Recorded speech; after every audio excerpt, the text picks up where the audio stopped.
Honda City high spec. They go and buy themselves the MX-5. Smart. Smart. Yes, GR86, the same logic applies. But GR86 is slightly different than MX-5 because most of them are bought for Lenjan, right? So I believe the dip, which means the when the time comes, the 10-year-old car not no longer available for loan, that dip will always dip lower than the MX-5. Okay, and yeah, but it's a damn good car. It's actually a better car than the MX-5. If the GR86 has a convertible version, right, MX-5 don't need to sell already. Tapao, go home, balik Hiroshima. Okay. But we was thought of buying a second-hand M340i. Nope, it's not risky. Buy. Any thoughts about the J8 PHEV? Is it launched? 我不知道, but I love Chery's plug-in hybrid. Okay, I love their plug-in hybrid. So far, they are really good.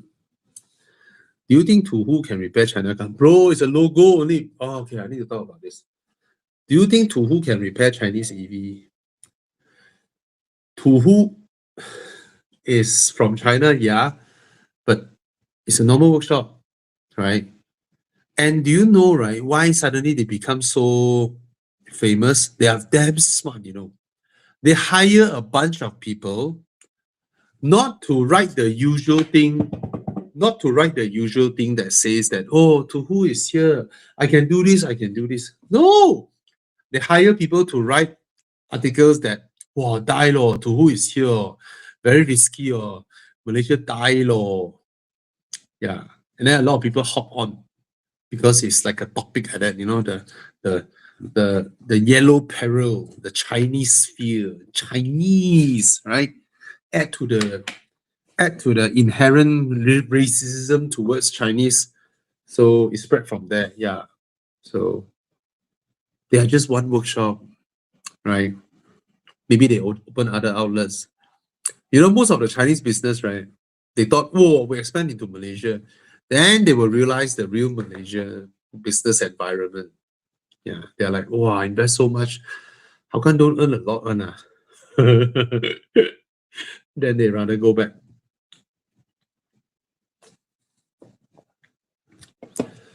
Someone asking, okay, a used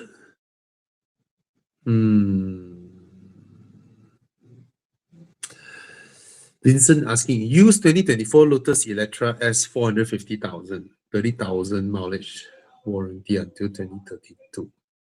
The problem is Lotus now only got two specs, right? The Electra 600 or the Electra 900. 900, which is the previous R. 600 is the previous S. And sorry, is the starting price is 499. But these people won't drop their price because they bought at 600 over 1,000 plus the specification probably 700,000. So it's still 40K cheaper than the all new brand new one. No? So would you buy a 2-year-old or a absolute brand new? Right? Yeah, I would go brand new. Okay. Mercedes E350 Cabrio versus which is better to own, daily driver and reliable? I would say both are reliable. E350, do we even have this spec in Malaysia? No, this is a recon car. What is the 350? Chiang? Mild hybrid? Right.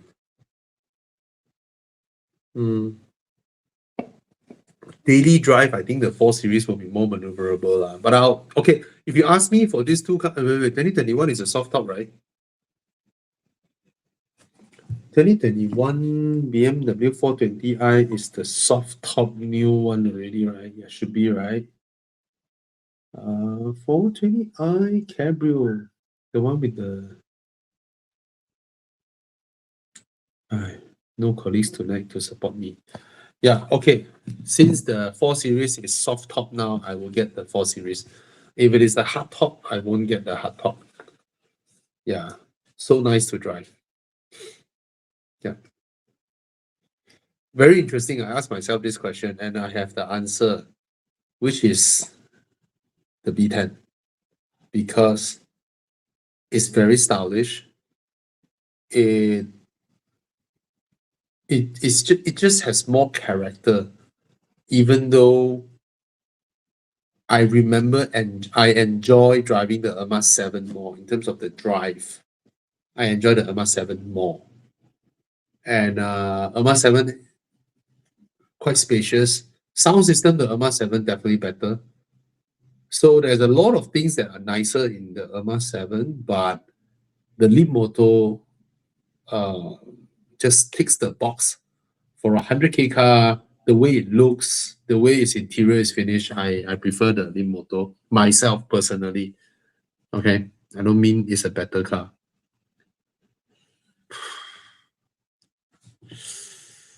Oh, hi, Bobby. Sorry, my nose blocked. Shit, man, getting old. I can't breathe. Just now as I was talking, my nose was fully blocked up. A45 or Golf R? Or brand new Golf R?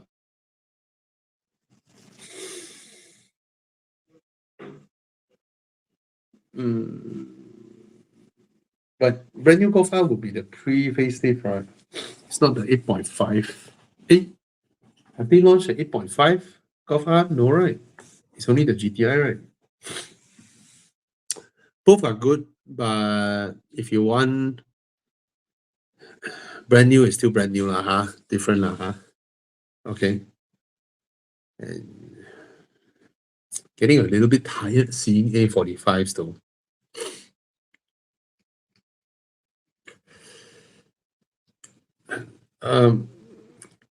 Okay, I'll scroll all the way down and be quick. DC Aisawan cannot fight.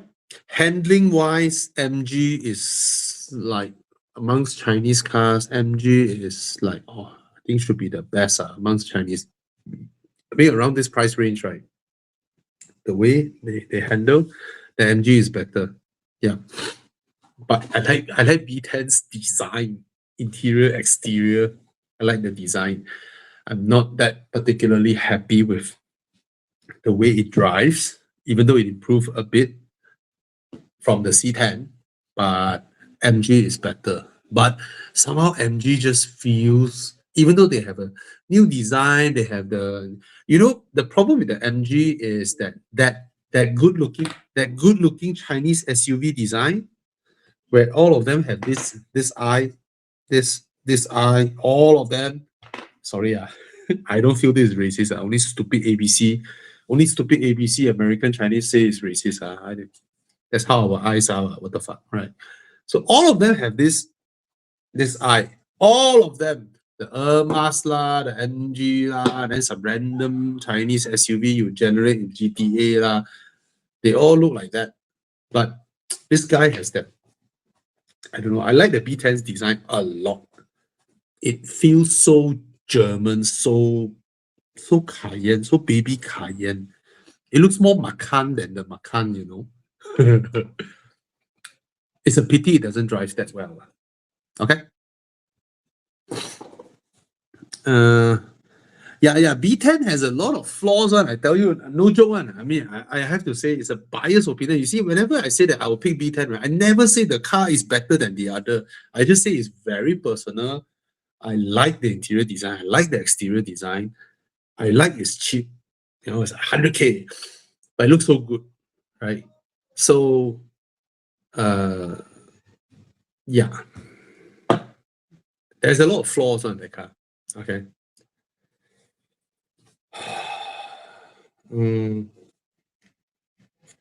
Sorry, my son don't really fancy cars.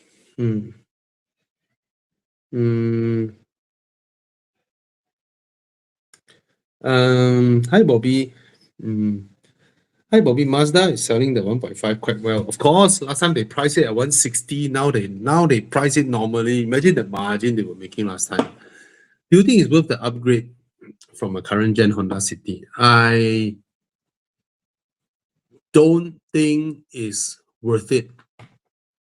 If you go from a worth it perspective, it is smaller than your Honda City. It is less comfortable than your Honda City, but you feel better because when you're walking towards your Mazda 3, it just looks so beautiful, so expensive. And if you love driving like me, like I always tell people, the Honda Civic is a better car than the Mazda 3. If you ask me which one I will buy the Mazda 3 because I prefer the way it drives. But there's a lot of shortcomings, it's tight, it's uncomfortable behind. And when you are in a car that is tight, right, your lifespan with that car will shorten one. When your family member complain or your wife complain suddenly your wife pregnant need to put a car seat behind she also sit behind all these things. Your Honda City is so spacious. So I would recommend you, if you really like the Mazda 3, buy a used one. Right? Buy a used one. And I get it. I love the design. I still love it. When I saw one, I still love it. And it's one of my most enjoyable drive going up Genting Highlands, even though it's not a particularly fast car. I freaking enjoyed that drive going up Genting. And moreover, that day is heavy rain. The car is so communicative. I was like full throttle in the rain going up. That tells you how slow that car is. All right. I love that car.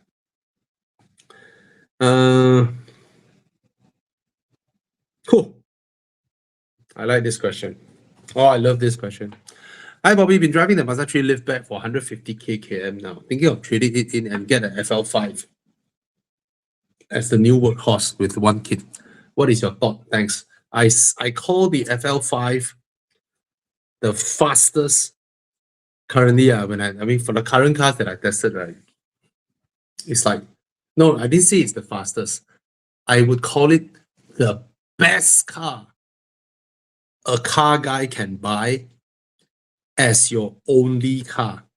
You get what I mean? It is the best all-rounder in every single thing. It is extremely, extremely capable. Handling is superb. It is so comfortable. It is so practical. It is spacious. It is fast. It's low maintenance.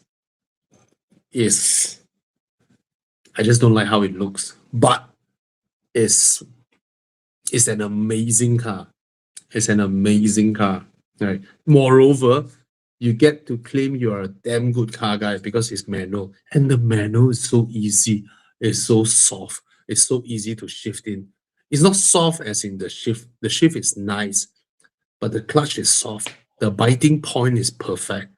The sitting position is perfect. The whole car is perfect. Except your friends will have the same car in the car club all la la zai noisy like hell that stupid exhaust. But anyone who bought the FL5 it's a fantastic car. Amazing, man. I never would have thought the FL5 is so far ahead from the FK8. Yeah. All right. So bye.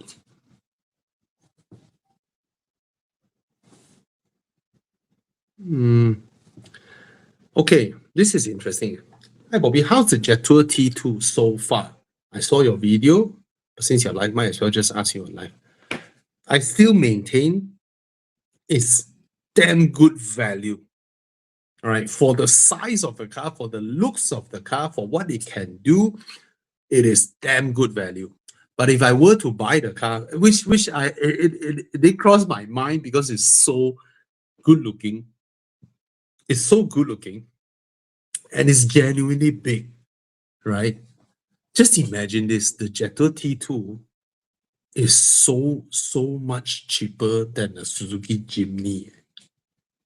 Right? It's 40,000 cheaper than a Suzuki Jimny. Anyway, the T2, right?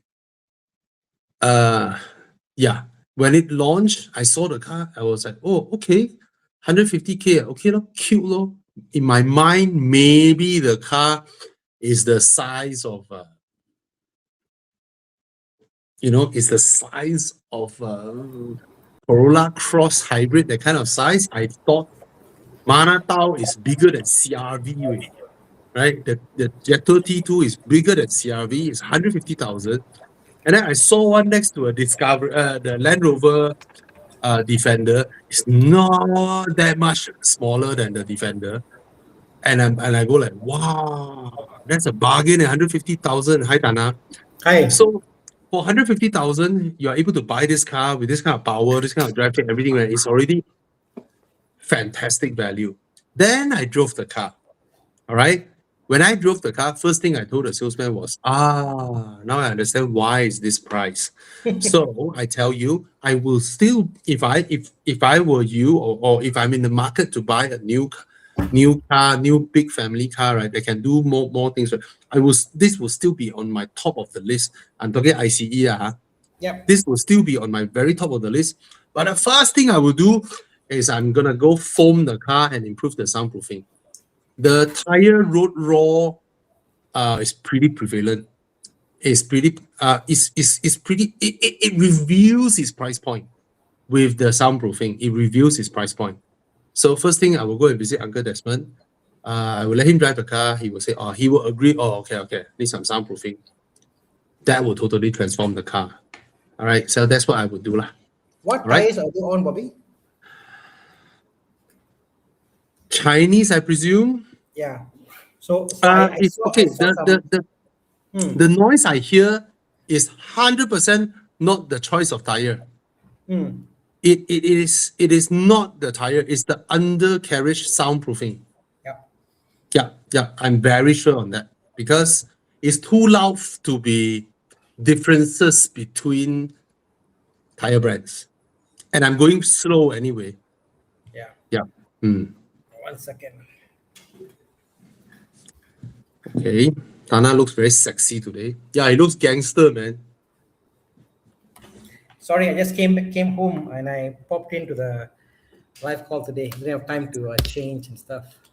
Oh no, you don't have time to pretend to look like a nice guy. That's your usual you, right? Right? I didn't have time. Yes.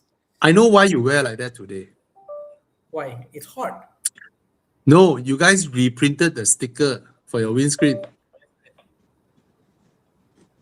Do you remember? What number jahat is it? your jahat sticker last time. Yeah. I tell you, that one really asked for trouble, man. That sticker, you wear like that sticker, you're asking for trouble only. Every roadblock will stop you.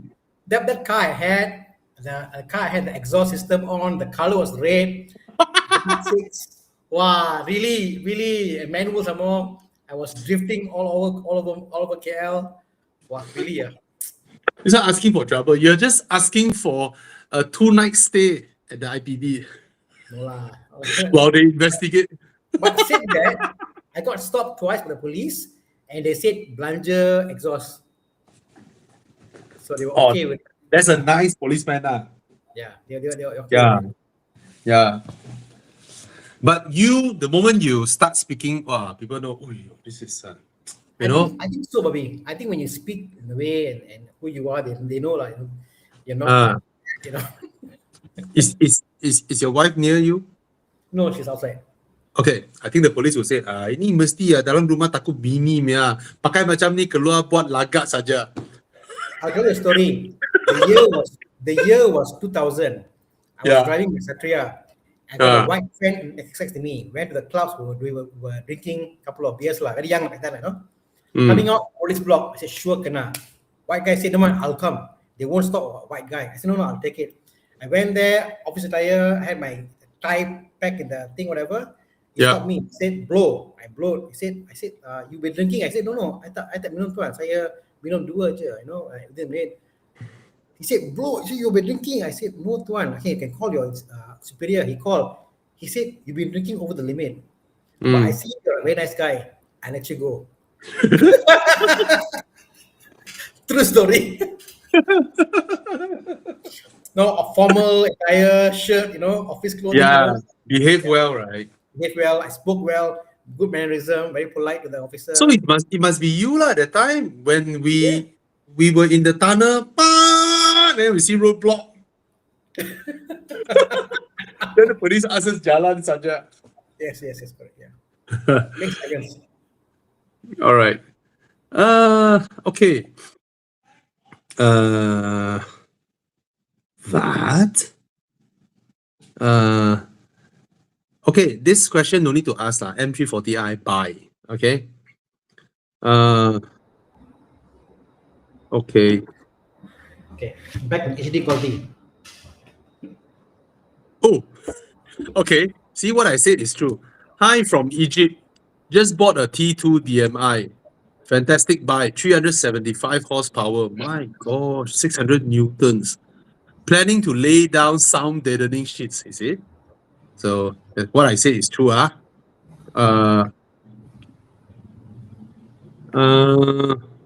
Is it true most Chinese cars after a few months fuel consumption get really bad? I'm not sure, but if it is pure ICE, most of the time pure ICE Chinese cars can't beat the Germans or the Japanese in fuel consumption because a lot of fuel saving tech has been patented by the Japanese and the Germans. So the only thing Chinese can do is to go hybridize. And when it comes to hybrids, the other two cannot beat them. Okay, Chinese are the best when it comes to hybrids. Okay. This is an easy answer for me. Trust Yaris or J5. I will pick the J5 in a heartbeat because of so much value, spacious, soft touch interior, and a lot of features. Even though the way it look, I don't think it's as good looking as a J7, but still better than the other two, in my opinion, lah. Even though the other two is not ugly at all. But the usual Japanese car, lor, the plastics that you feel, all that, lor. So I will still pick a J5, lah. They lose on the value not because of they're not good cars. Yeah, yeah, Whereas it's not saying it's a bad car. They lose out in terms of value of what you get. yeah, Clear of that. If money was no object, then all the price was same class, then maybe, but yeah. no limits value. You see, if it is not Chinese, right? If the J5 is not a Chinese car, right? If it is a Korean car, lah, per se, lah, it's a no-brainer between a 1.5 NA versus a 1.5 turbo, right? It's a no-brainer, right? So Funny, yeah? yeah, imagine Korean an car now uphill become- climb they need to climb. Sorry? Korean car has now become like de facto okay to buy. Like at one point, Korean car is sure or not, but now Korean car is like okay to buy. Yeah, man. Chinese cars, 10 years ago, like sure Chinese cars, but now it's okay to buy. So the 10 years, 20 years makes a difference. Bro, from my car production manufacturing expert point of view, Yeah, Korean rank above the Japanese. they provide more features, more things for the price you pay for. No, they are better built, bro. They are better built. Yeah. They are just better built. And okay, whenever we say Japanese car, count Lexus out. Okay, Lexus is on another plateau. Yeah. So when I say the regular Japanese car, maybe Mazda in the middle here, huh? But the regular stuff we get, which is, I always felt the Koreans are, yeah. I like somewhere. Korean cars for the design, how they look, how the interior is different, how their ADAS is good now compared to. I don't like Toyota's speed, or call this cruise control. I mean, Hyundai is way better than Toyota. Yeah. The Koreans' adaptive cruise control is way better, and I foresee in the next 5. I make a bet, Tana. In the next 5 years, if Volkswagen didn't do something fundamental, I think Hyundai Kia will overtake Volkswagen to be the number 2 biggest car maker in the world Especially with America. Americans love in 5 their years. Americans love their Korean cars. So Yeah. I see your point of view. So for those of you who don't know, currently the number 1 car maker is still Toyota.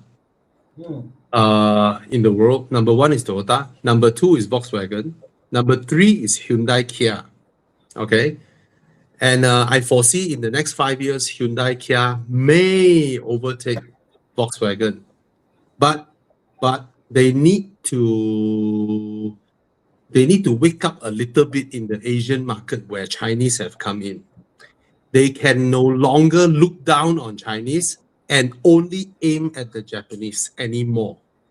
Because whatever they are doing now is doing exactly what the Japanese are doing and then try to do it better. And then in their mindset, they felt they are so much more superior than the Chinese. They don't really benchmark against the Chinese. Which the Germans are damn afraid of the Chinese. So the Germans are currently benchmarking the Chinese. If they are able to turn around in 5 years' time, then Hyundai Kia won't overtake Volkswagen. And I think Hyundai Kia needs to look at the Chinese and re-benchmark themselves against the Chinese. Because even though they have a strong enough EV strategy compared to the Japanese, but their insistence on staying with whatever they have developed for their EV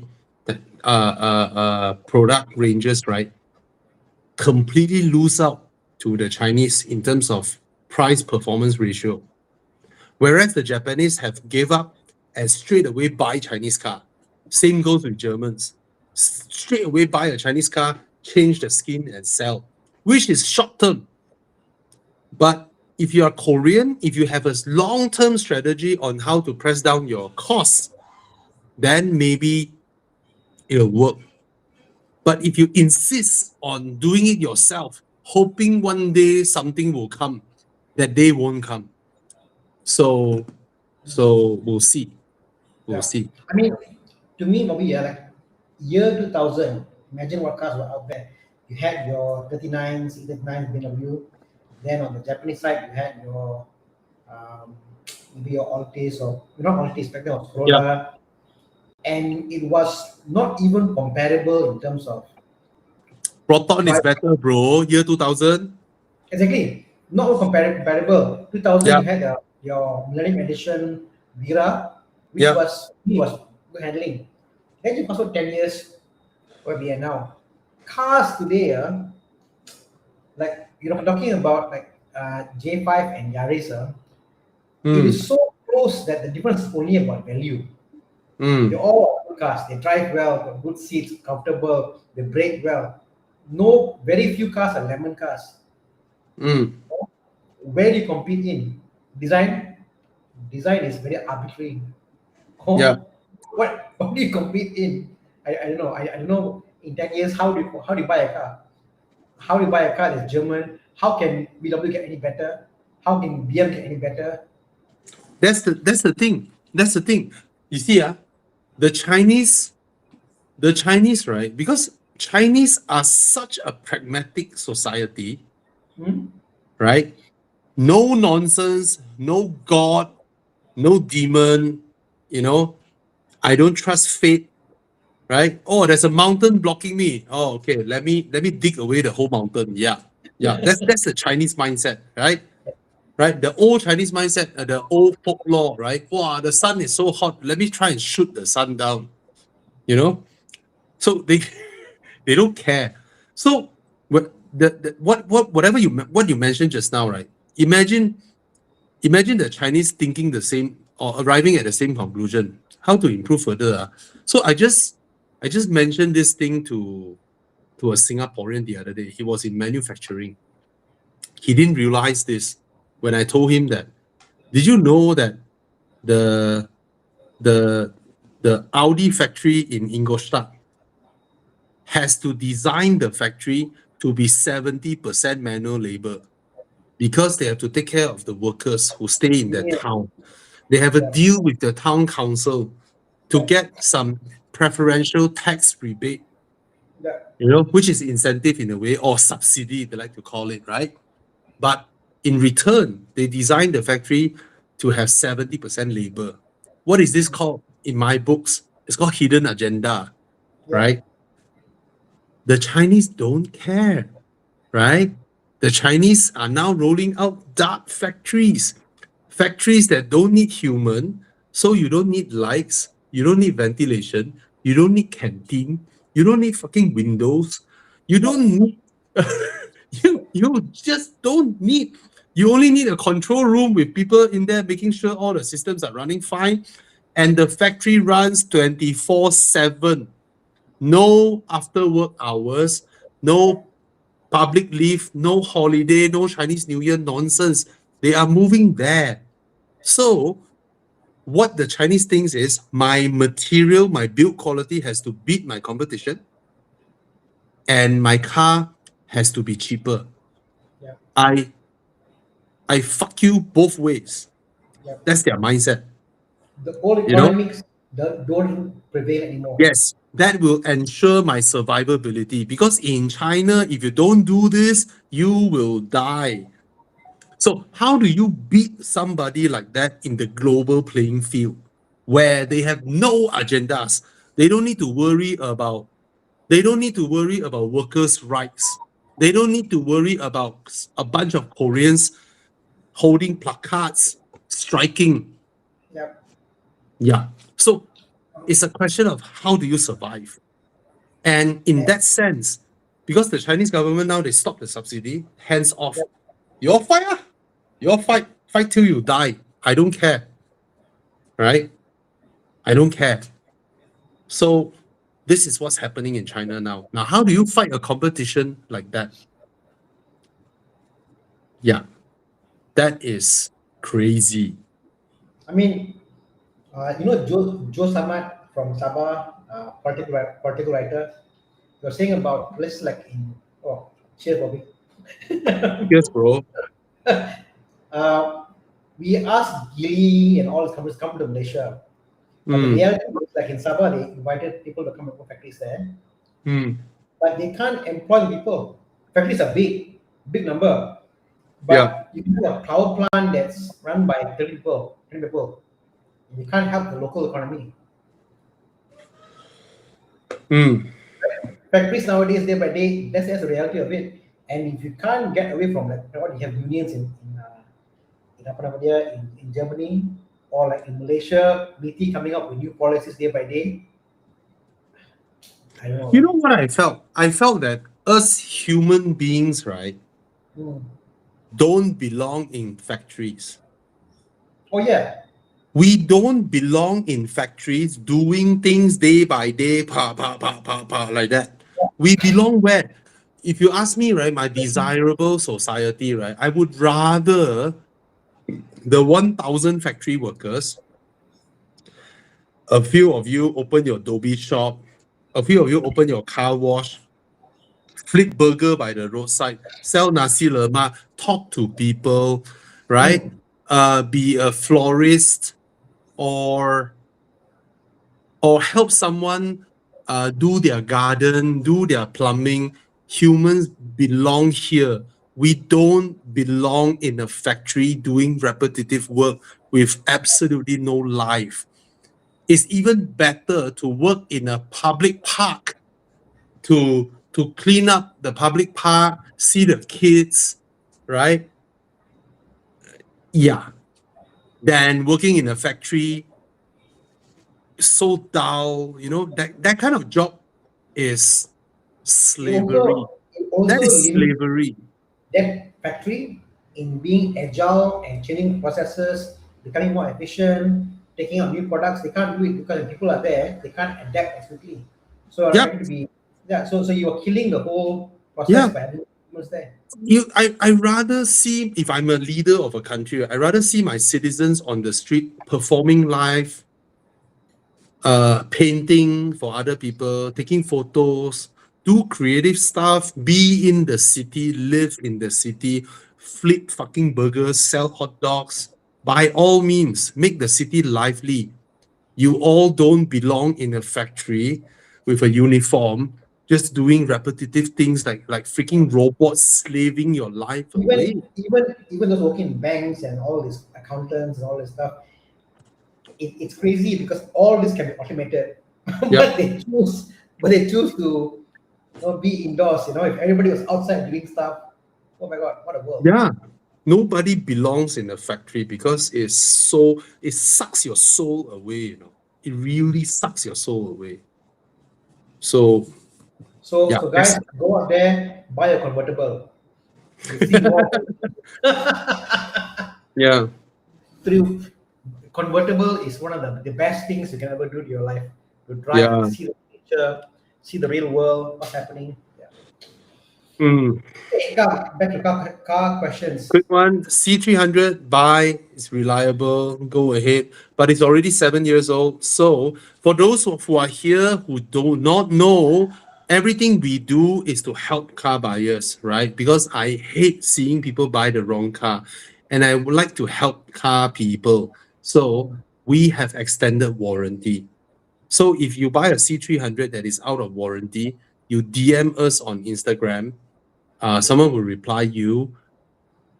We have warranty packages, and the warranty packages is not just something that, see whether I want to fix or not. No, every policy, we bought an insurance policy to insure against your car. So whatever you want to claim, just claim.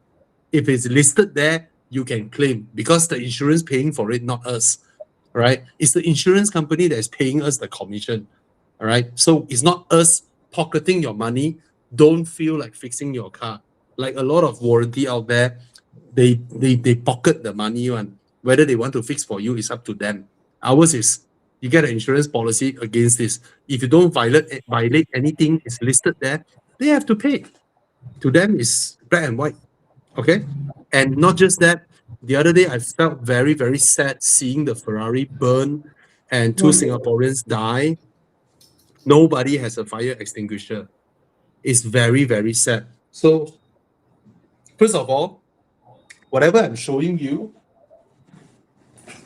doesn't help that situation, right? But I think every car should install this. This is an auto fire suppression thing, all right? That means if fire happens in your engine bay, it will put out the fire automatically, okay? When the fire is small. What happened in that Singaporean couple car is a big crash and a freaking explosion, right? That means it's immediate, palm. You haven't even get your senses around, and you are surrounded by fire already. Those would require what? Do you know that having a fire extinguisher in your car is not for you, it's for you to help somebody else. And if everybody in your convoy has one fire extinguisher, it means what? It means kita jaga kita, right? One car on fire, 20 car got extinguisher. Another car on fire, got 20 car got fire extinguisher. All right. Now, this thing that I have been promoting, I want people to install this in your cars, right? When fire starts, do you know this, right?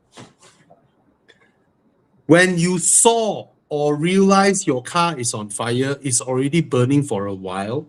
That means the fire has already started and burning for a while to be big enough to have smoke coming out and for the flames to shoot out. That's when you realize your car is on fire. By then, most of the time, it's already too late to be put out with one fire extinguisher that can fit inside your car cabin. One fire extinguisher is no longer enough by then. Okay? Even if multiple people has fire extinguisher, the moment the fire is put out, you will look at your whole car, all the white dust covering it, damn difficult to clean up. And that moment you'll be thinking, I should have let the fire burn my whole car. Total loss, right? And then even if it's total loss, even if you have an insurance against it, imagine the months you are left without a car, still paying the bank, waiting for insurance, and shopping for another car. And because you still have one loan not being settled, you may not qualify for the next loan. It's a shitload of trouble. So why not spend 1,700 ringgit, which is lesser than your coating, guys. It's cheaper than your coating. When the fire is small in your engine bay, when it first started, it's small. This thing will put it out. All right. All you know is, oh, smoke. Oh, it triggered. Or when your engine is overheating 120 degrees Celsius, too hot. Your ambient temperature in your engine bay is too hot. This thing will activate to cool it down, to prevent a fire. Okay? So it's 1,750 ringgit only. What's the temperature that it opens at? 120. Ambient temperature 120 degrees Celsius, Yeah. which means it's actually very high already. Very high. Normally, to give you an insight, ambient temperature on your car will be like 40, 42. They're about, that's all. So engine temperature can go up to about 120, depending on turbo car or not. Inside the oil. Yeah, correct. So 120 is a fire. It's not really a fire. Ambient temperature. I got question. I got question. My BMW, right? BMW shows oil temperature now on the right side. Yep. So in the middle, it shows 120. Yes. Is that where my engine oil temperature should be? 120. It show 120 is when your secondary fan will kick in and will stop not running. So if you go to the thing, you do 180, 120, you stop the car engine will still running. Run the fan and will stop. Yeah. Turbo cars can go up to 120 normal. So my N55, very easily you'll be at 120, but it's in the middle. Moment your car is tuned, you push your car up, the thing, 120, it's easy to hit there, but it won't go. I didn't push, I drive smooth. Just drive smooth, normal. Even my Audi before, 118, 119, about, it gets there.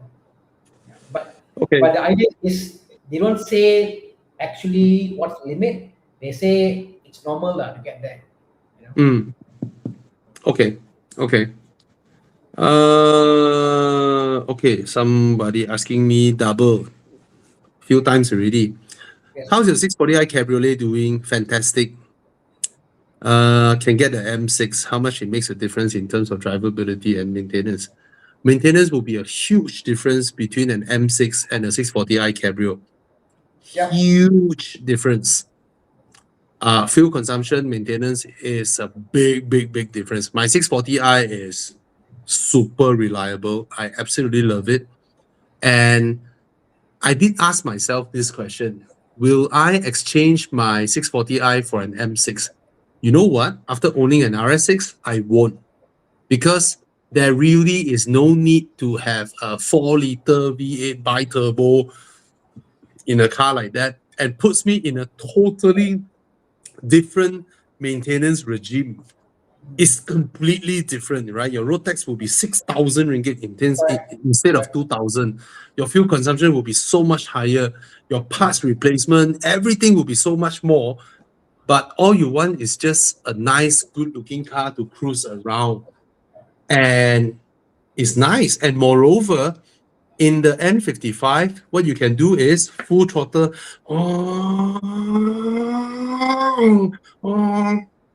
You can do this. In an M6, you let go. Too fast. I thought about this also, Bobby, like all this RS6, RS4, M5 and stuff, it's nice. But all the guys who got M5 I see, they park the car. Because they say, fuel high, whatever, maintenance. So it's like, if I want to park my car, it won't be the Porsches or the Ferrari. I want to park my cars. I want to have that kind of engine in my Porsche or Ferrari or Lamborghini or something nice like R8 whatever, not in my everyday nice luxury sedan. And I think that sweet spot 3.0 turbo exists in a lot of categories. BMW is fantastic, BMW is spot on, Yeah. They're mad good, like, you know. So good, so good. And you know what's funny, Tana? Yeah, The only people I see driving M cars frequently and enjoying their cars are the naturally aspirated ones. oh yeah, easy, no maintenance, no issue, whatever. But then again, you don't care about the road tax, like, you know. It's The it's the mindset is so crazy. sound that make it worth it. Because Yeah, I had this conversation with Thomas in one of his videos yeah, where I said that in the future, all this AMG RS will face a problem because they are trying to justify their price point correct. and their speed. And in order to justify their price point and their speed in this time and age, all of them need to hybridize.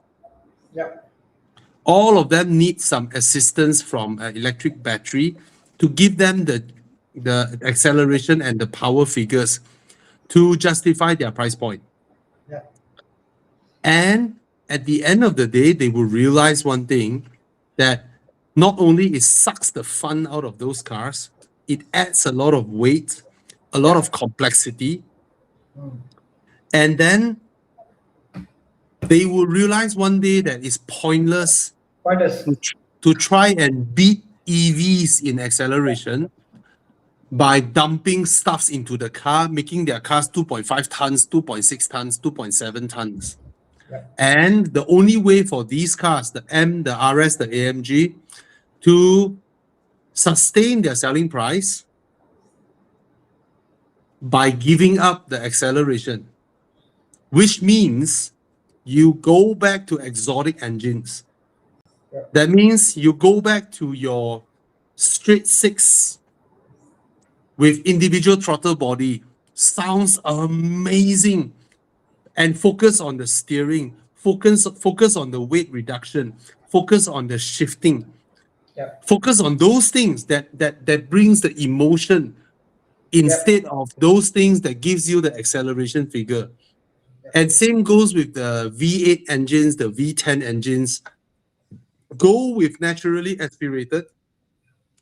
That will allow the M, the RS, the AMG to survive. For if not, they're gonna die a quiet death into the night. I got a controversial opinion, Obi, Yeah. about the M. I think the M was designed to be an M3. Every other M made was a marketing ploy to hype up their sales so that you buy other cars in their lineup. Yep. Just to earn Okay. the more margin. Just to No earn more margin. margin. But the M3 was the epiphany of what the M stands for. Yeah. But in this world, the M2 or M2 fits that category. No more M3, the M2 is the category. So now with the this, it's like, what's the point of having M car? The point is you have this really almost sports car feel, and only the M3, the M2 kind of fits the category. Everything Yeah. else is a marketing ploy. You said you can make bigger power, V8. What else? How has the M5 got any better after the F10? Seriously, I mean the newer Yeah. M5 Yeah. is faster, nicer. What is the big deal about the M5? It's a 5, but the normal 5 is also fast, you know? That day I saw a video, an M3 touring CS Yeah. out accelerate the M5 touring. The Yeah, 720 over horsepower M5 lost out exactly. to a M3. Exactly. So that's the thing, because the cars are so good now, and yeah, a lot of badging lah, CS lah, this lah, Yeah. that lah, you know. Like if someone out there made their M3 better for competition, wow, I want to do also CS. I badge it. Yeah. So Yeah. yeah. Yeah. So, Okay. guys, get an M3 before you when you can get an Yeah. E40 M3. Get a E92 M3. Wow, beautiful cars, you know. Those Yeah. are the good M cars, you know. Okay, 2015 Mazda 6 versus Accord. I'll get the Mazda 6. It's just as spacious and it's damn nice to drive. Okay. I'll buy And it because it looks better. yeah, this one I will buy the Jetour and save 100,000 ringgit. Yeah. provided you go hardcore off-road. If you go really hardcore off-road, the leather frame tank 300 can do things the Jetour T2 can't do. Okay? Will you go hardcore off-road in a tank 300, or will you buy something old school, reliable, like a normal 4x4? I don't know, man. If you see all the videos from China, the tank 300 is fucking hard wearing. Right? No, they're doing it, but in Yeah. really hardcore, honestly, I mean, I'll go for a 4x4, change the bumper out, metal, simple stick things on the road. Like, I don't Yeah, trust. true. You still need to mod the car. Hardcore off-road, you still need to mod it. The stock won't cut. You get a Hilux or a Ranger, Yeah. change the bumper front and back to metal. You put a winch, Mm. it's hardcore enough. Lift the bait tires, you're done. Wow, kasian this guy. What would be a good upgrade from C2S 992 convertible? The upgrade need to be open top. Cannot be a big engine car. Looking at the Mercedes SL. I know the answer, but you can't afford it. GT3 SC. Yeah, that's the only thing, bro. Because, bro, what you have is what I see as the perfect Porsche. A C2 is nice because the C4 is heavier. It's a little bit of play there. Nice form factor. Convertible. You can hear the sound. I mean, it's good. Like it's one of the best options you got right now. Keep it, like, bro. Still new. Do you know what Sherman see? There will be someone out there now asking, hey, I'm driving a SL. Do you think upgrading to a 992 convertible C2S is a good option? Do you understand? Okay, So correct. these two cars are parallel in a way whereby they serve different purposes. And I think the reason you are looking to change, your car is still so new. So maybe it's just itchy butt, right? No, That your butt is itchy. I think the reason is Sherman Yeah. C. You haven't put memories into the car. Guys who have cars like this and they don't see a purpose why they have it, it's parked there, they see it every day. Why they own this car is because you haven't invested the memories into it. Go for a Yes. drive, go to Meong Song, go to Kaulak. You do that drive, trust me, you'll be like, thank God I bought this car. It keeps me so alive. Anybody with a nice car and they're like, why I want this car? You are not using the car for the right reason. Simple as that. It's yours really, no one else. So, Sherman C, if you are a Malaysian, I urge you to join us once for Enduro first, then slowly consider and look around. I don't think you actually love the Mercedes SL. It's more like a convenient choice now that it sort of fits your budget and it's new, it's something different. Your butt is itchy. You want some new excitement. Maybe that's what it is now. But I'm not sure advising someone from a 992 convertible to a Mercedes SL. You know, the Mercedes SL, in my opinion, is an overpriced Z4 competitor. That's the only thing it is.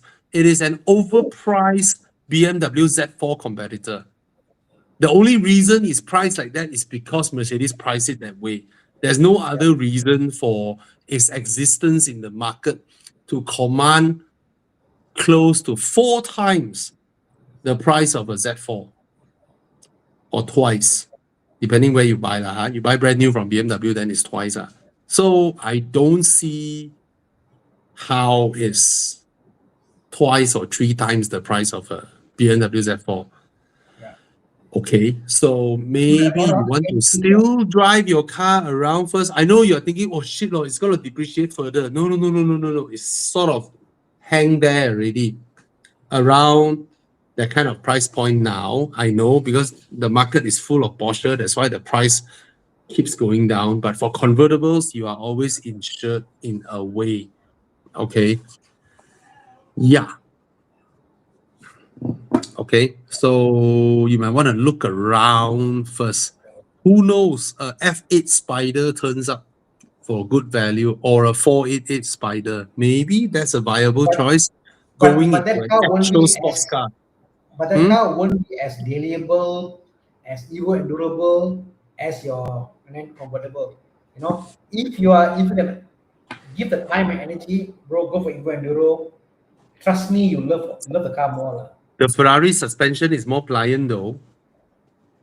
I don't know. I think the Porsche can do more. Porsche Yeah has a lah, better but GT car, more it's comfortable.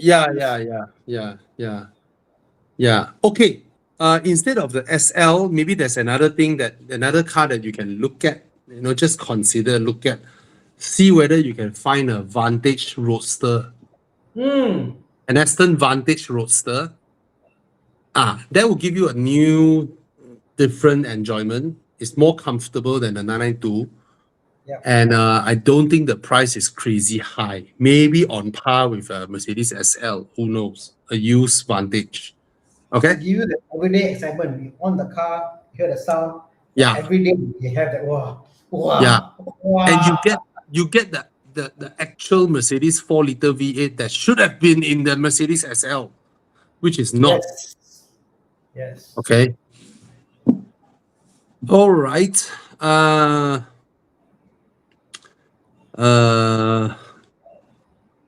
Okay, some are not questions, just statements, blah, blah, blah, blah. Okay, I have a Mazda Speed 3 with a 300 horsepower, 500 Newton. I was wondering, is it worth it to sell it and buy an MX-5, or should I just keep and save up and buy another MX-5? Because now Mazda Speed 3 market is very low. Mazda Speed 3, I don't think the market will ever come back. It's there, you can keep it. It's not worth a lot of money. And just buy the cheapest MX-5 you can find out there. You don't have to buy I'm considering a 2022 or 2023. No need lah. How they upgrade also the as long as your MX-5 is post 2018, you have the 180 horsepower engine. Yeah. I think that's good enough lah. Yeah. Or don't have to buy the newest, greatest one. Just buy the 2018 one, 7-year-old car still available for loan. And you keep your Mazda Speed 3 or the MPS 3, right? Yeah. Yeah, MPS. Minus Yeah. the automatic MX-5, there are very few cars come close to what the MX-5 manual can do. Like you flip the car, like even the GR, you flip the car, there's grip. The MX-5, it loses structure easily, it throws you off, all that stuff. Very few cars. I see Ivan Kong doing autocross. Yeah. The last week, I was looking, MX-5, damn easy to do autocross. It's so easy to flip in the corners and out. Very few cars can do that. A manual MX-5. Okay. Divinish Mai said that he is considering getting an Aura Good Cat GT. Okay, I have to be honest here. This car is pretty old in Chinese EV speak.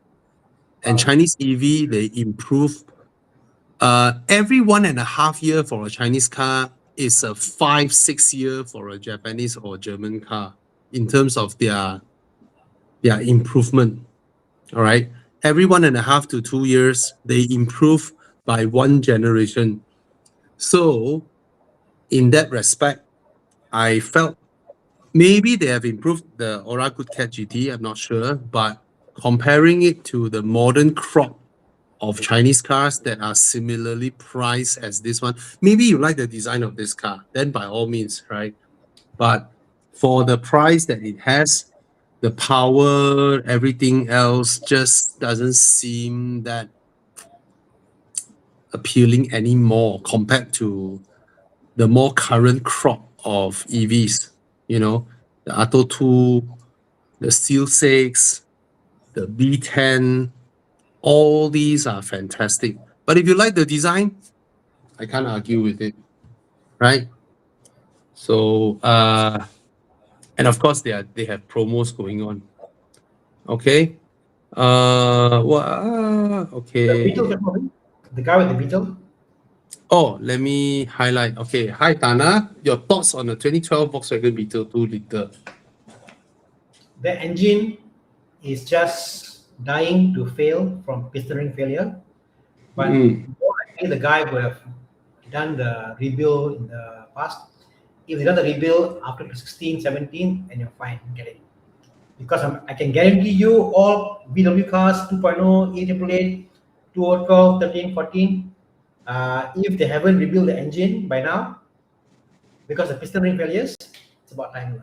That's the only thing. Piston ring failures. Gearbox normal, but piston ring failures is a thing. Yeah. Okay.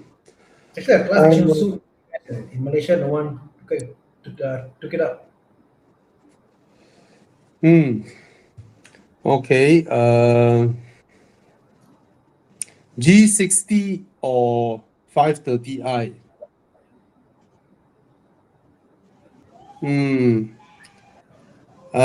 Okay, the i5 is actually very impressive, to be honest.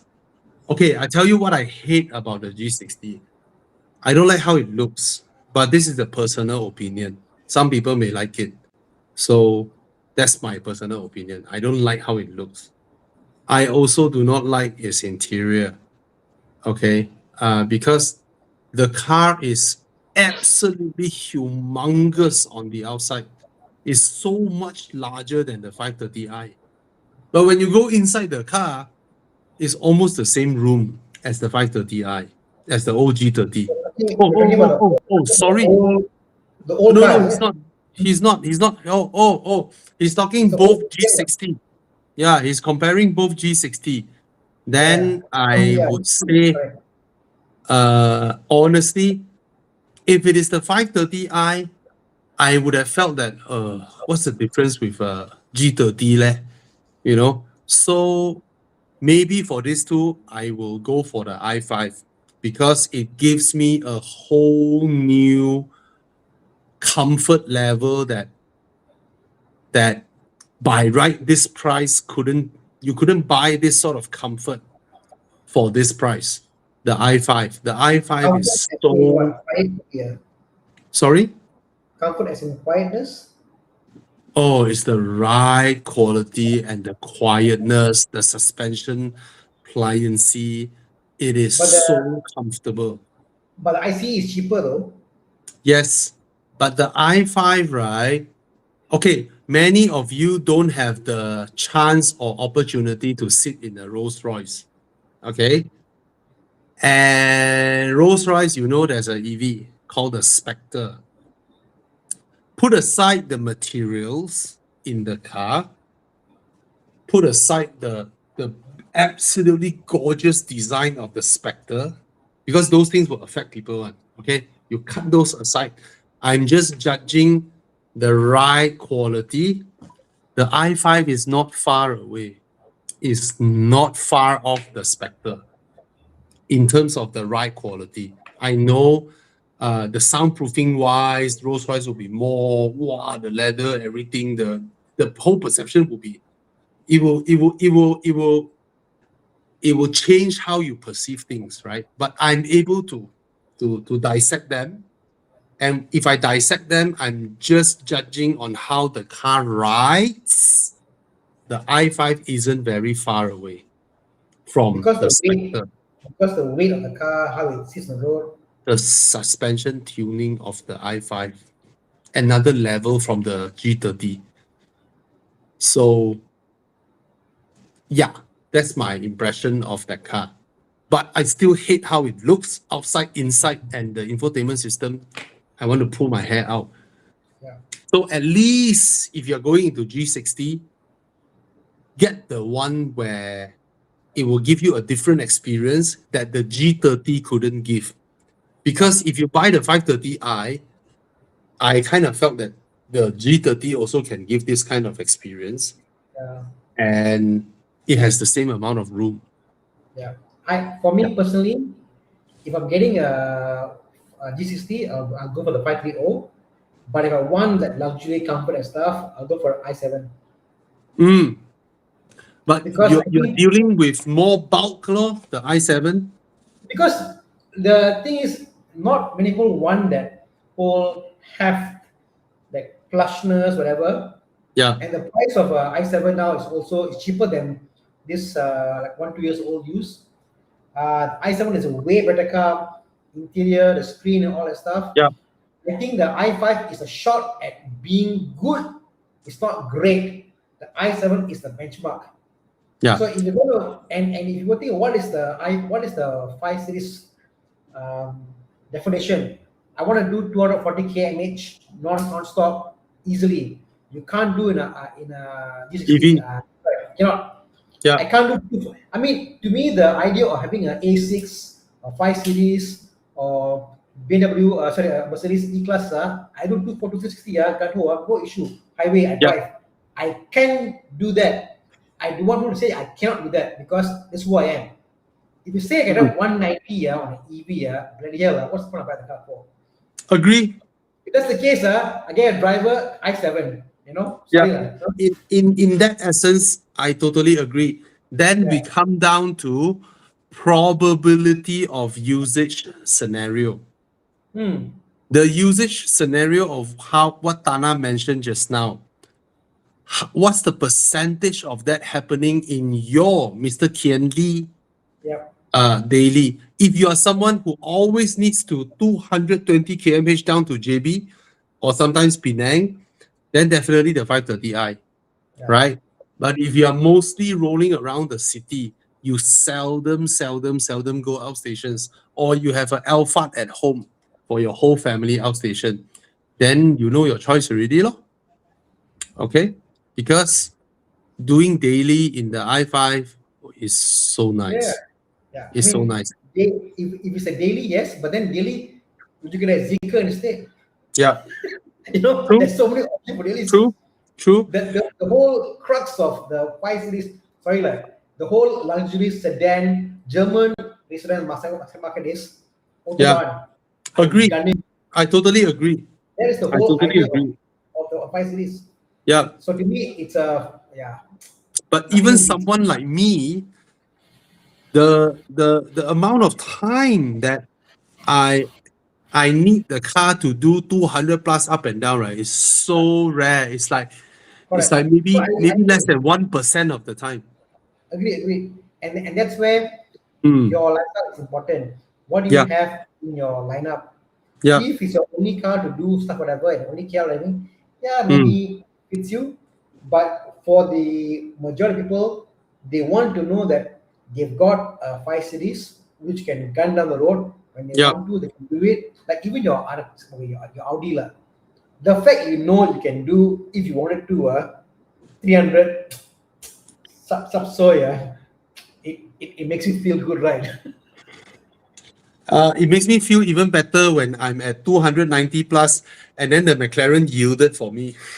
See, the feeling, no, the feeling that I mean, forget doing it lah. The feeling that you can do it, Yeah, yeah. Oh, I mean, yeah. Another thing, Tana, BMW has updated their adaptive cruise control, hmm, and it is the best now. haven't You tried know, yet. in Malaysia, Tesla don't have FSD, ma. Hmm, So Tesla only got adaptive cruise control, ma. Right? Even Tesla can't fight. haven't driven, BMW's, yeah. haven't driven the new 5 series or 3 series yet. So yeah, No, I've driven the latest I haven't. BMWs. Yeah, I Okay, haven't I yet. experienced this in the updated because they passed me the i5 a few times, Hmm, right? Because even though I explicitly mentioned I don't like the design of that car, I still praise that car because of how comfortable it is, how nice to drive it is. So I think BMW is like, oh, Bobby likes the car, send the car to him again. Then I noticed they have updated the adaptive cruise control. Now you no longer can adjust distance oh, because you don't need to. smart enough lah. On your Super speed. smart, super natural. They even integrated the regen into the adaptive cruise control. I don't feel as though the car is dragging me at any times. Every time the car slow down for traffic, right, it behaves like a very experienced driver, helping me to ease the brakes, to slow down enough to follow the traffic without having an awkward distance that is too near or too far. Yeah. No sudden panic action of slamming the brakes. None of that. It's just so capable. It is Their now in my FSD, books. The best. The FSD is what? You must hold the steering or just give some weight. You have to touch the steering. Yeah. But it is so good in the way it uses the regen to manage the distance with the car in front at different speeds. It's so good. So good. Yeah. Yeah. I mean, BM Malaysia, I think it's doing a very good job. I had this week. Last week, I went to their initiative on recycling batteries. Yeah. Fantastic stuff they're doing. BMW. Yeah. BMW is doing well. Amongst the three German brands, BMW is the one that has the proper roadmap for their future model lineup. They did not face any boo-boo because I think they are smart enough where when the European Union mentioned that, oh, we will cancel all ICE cars by 2030, I think BMW inside their meeting is, we don't trust them. Let's not listen to them. We know So what they happened last time. decided, yeah. So they are not affected that much. Okay. Okay. Simpy6116. Should I buy the 3-cylinder X50 now or wait 2 more years and buy the 4-cylinder cash? Why would you buy cash for this type of cars? Or would you advise to change if I have a well-maintained 2004 Camry 2-liter? Or would you advise to change? Okay. I'm not sure about whether you are saying considering a 2004 Camry 2-liter as well, or that's your current car, right? And maybe you buy cash because you are a senior, you can't take loan, or you don't feel like taking loan. So I'm not sure what's your need. Maybe can you help us by saying that, are you a married man with young kids, with old kids, or you're just staying by yourself? What do you need? Or you are a retiree, that's why you no longer work, that's why you buy cash, or what? Generally, this type of cars is silly to buy cash, right? Yeah. If you still have an active income, If you want to buy cash, buy a car that is depreciated so that you protect your assets from depreciation. So let us know more. Hi, Bobby. Use G30 or a Tesla Model 3. What is your opinion? Oh my God, this type of question so hard to answer, man. So 150K versus 100K. No, they are so different. They are so different.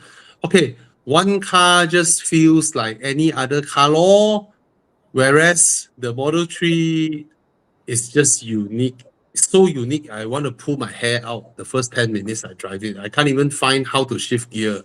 Then I realize it's in the screen. Then I wanted to shift downwards to go front. Manatao downwards is reverse, go behind. So, but it's very nice to drive. It gives you a whole new experience of driving cars. Almost you have to relearn how to interact with your car. So in that essence, it has something new that excites you compared to the 5 Series, which you will just be able to operate it like any other car out there. You still go to the petrol station, you still do the things you do. So if you are torn, maybe you actually wanted to try the Tesla Model 3, just that you are a bit scared and maybe thinking to play safe and buy the BMW instead. So if that's the case, I believe it's your brain who tells you, no lah, go for G30 lah. But your heart wanted to try the Tesla Model 3. So if it is a case of heart versus the brain, go with your heart. Then enjoy being a Tesla owner, right? Because it really has a lot of funky, fun things, like you tell the car, open butthole, and then the charging port will open up for you to poke its butthole. These kind of fun little things only Tesla would do lah. All right. Okay. 8X. Okay, Malaysia haven't gotten the 8X yet, but I don't think there's even a competition here lah. just wait for the 8X. All right, because from all the reviews all over the world, it feels so competitive, that car. When I see that car do slalom, oh my God, when it corners flat, whereas the X5 is like rolling, whereas the 8X is like, I think there's a lot of tech in that. Denza Z9 GT, I do not know, man. Denza Malaysia treat this car like the Jesus of cars like that. You know, I don't know why. So let them, you know, oh, this is my baby Z9 GT. Let them baby it enough first. I don't know, man. It's like it's like Jesus arrived like that, you know, the way they treat this car. So I don't know. It's out for a couple of years already, right? In China, 3 years. I have the Camry as a current car, and because I want to buy a second car. Want to buy a second hand with cash. Then go ahead lah.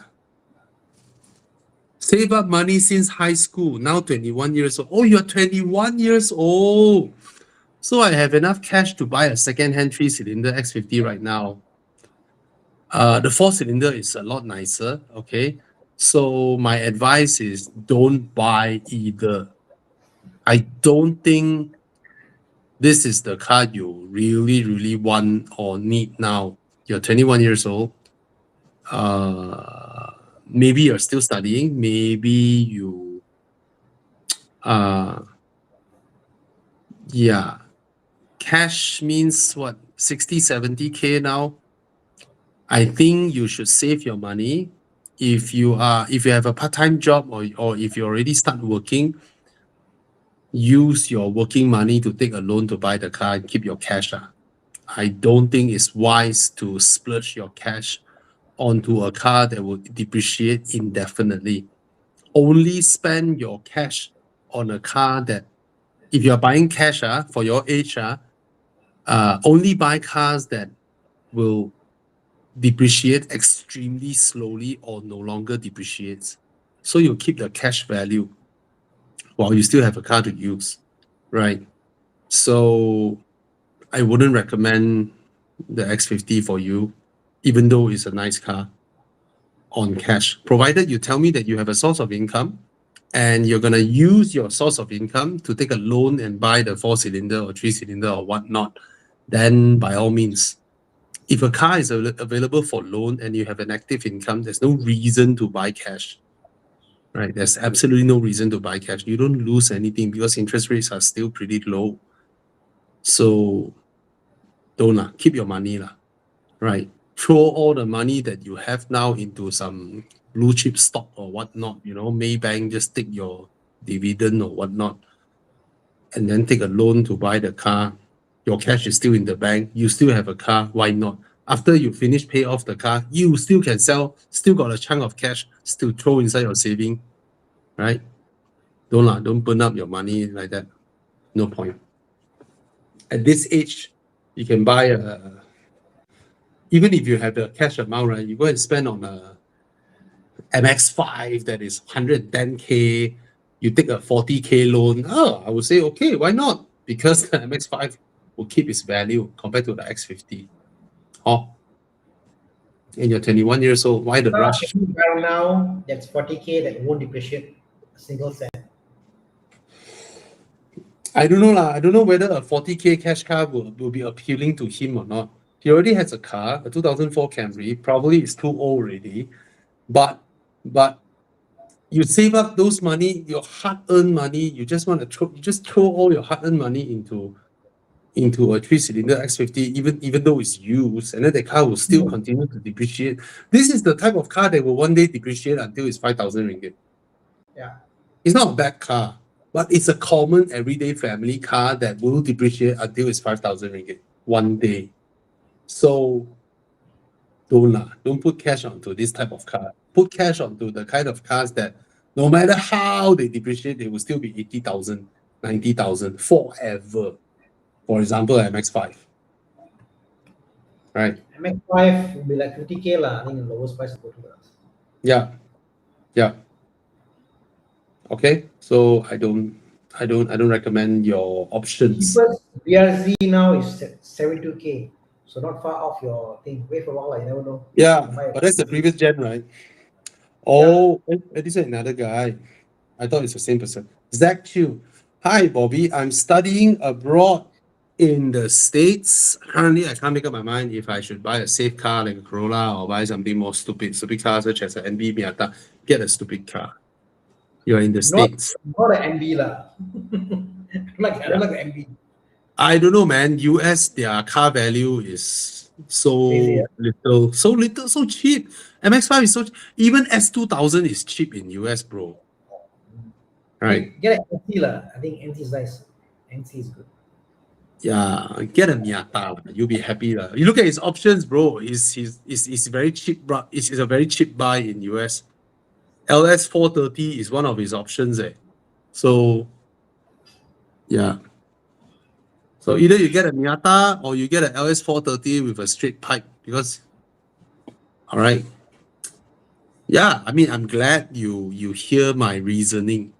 Okay, I'm not someone who always asks people to buy cars. I just don't like people buying the wrong things, right? Don't have to be responsible when you're 20 years old. Okay, just have as much fun as you can in your younger times. Do as much stupid shit as long as just don't get yourself killed. It's fantastic. Everything will turn out fine. Just be as silly, as crazy, as irresponsible as possible. All right, don't do drugs. Tana,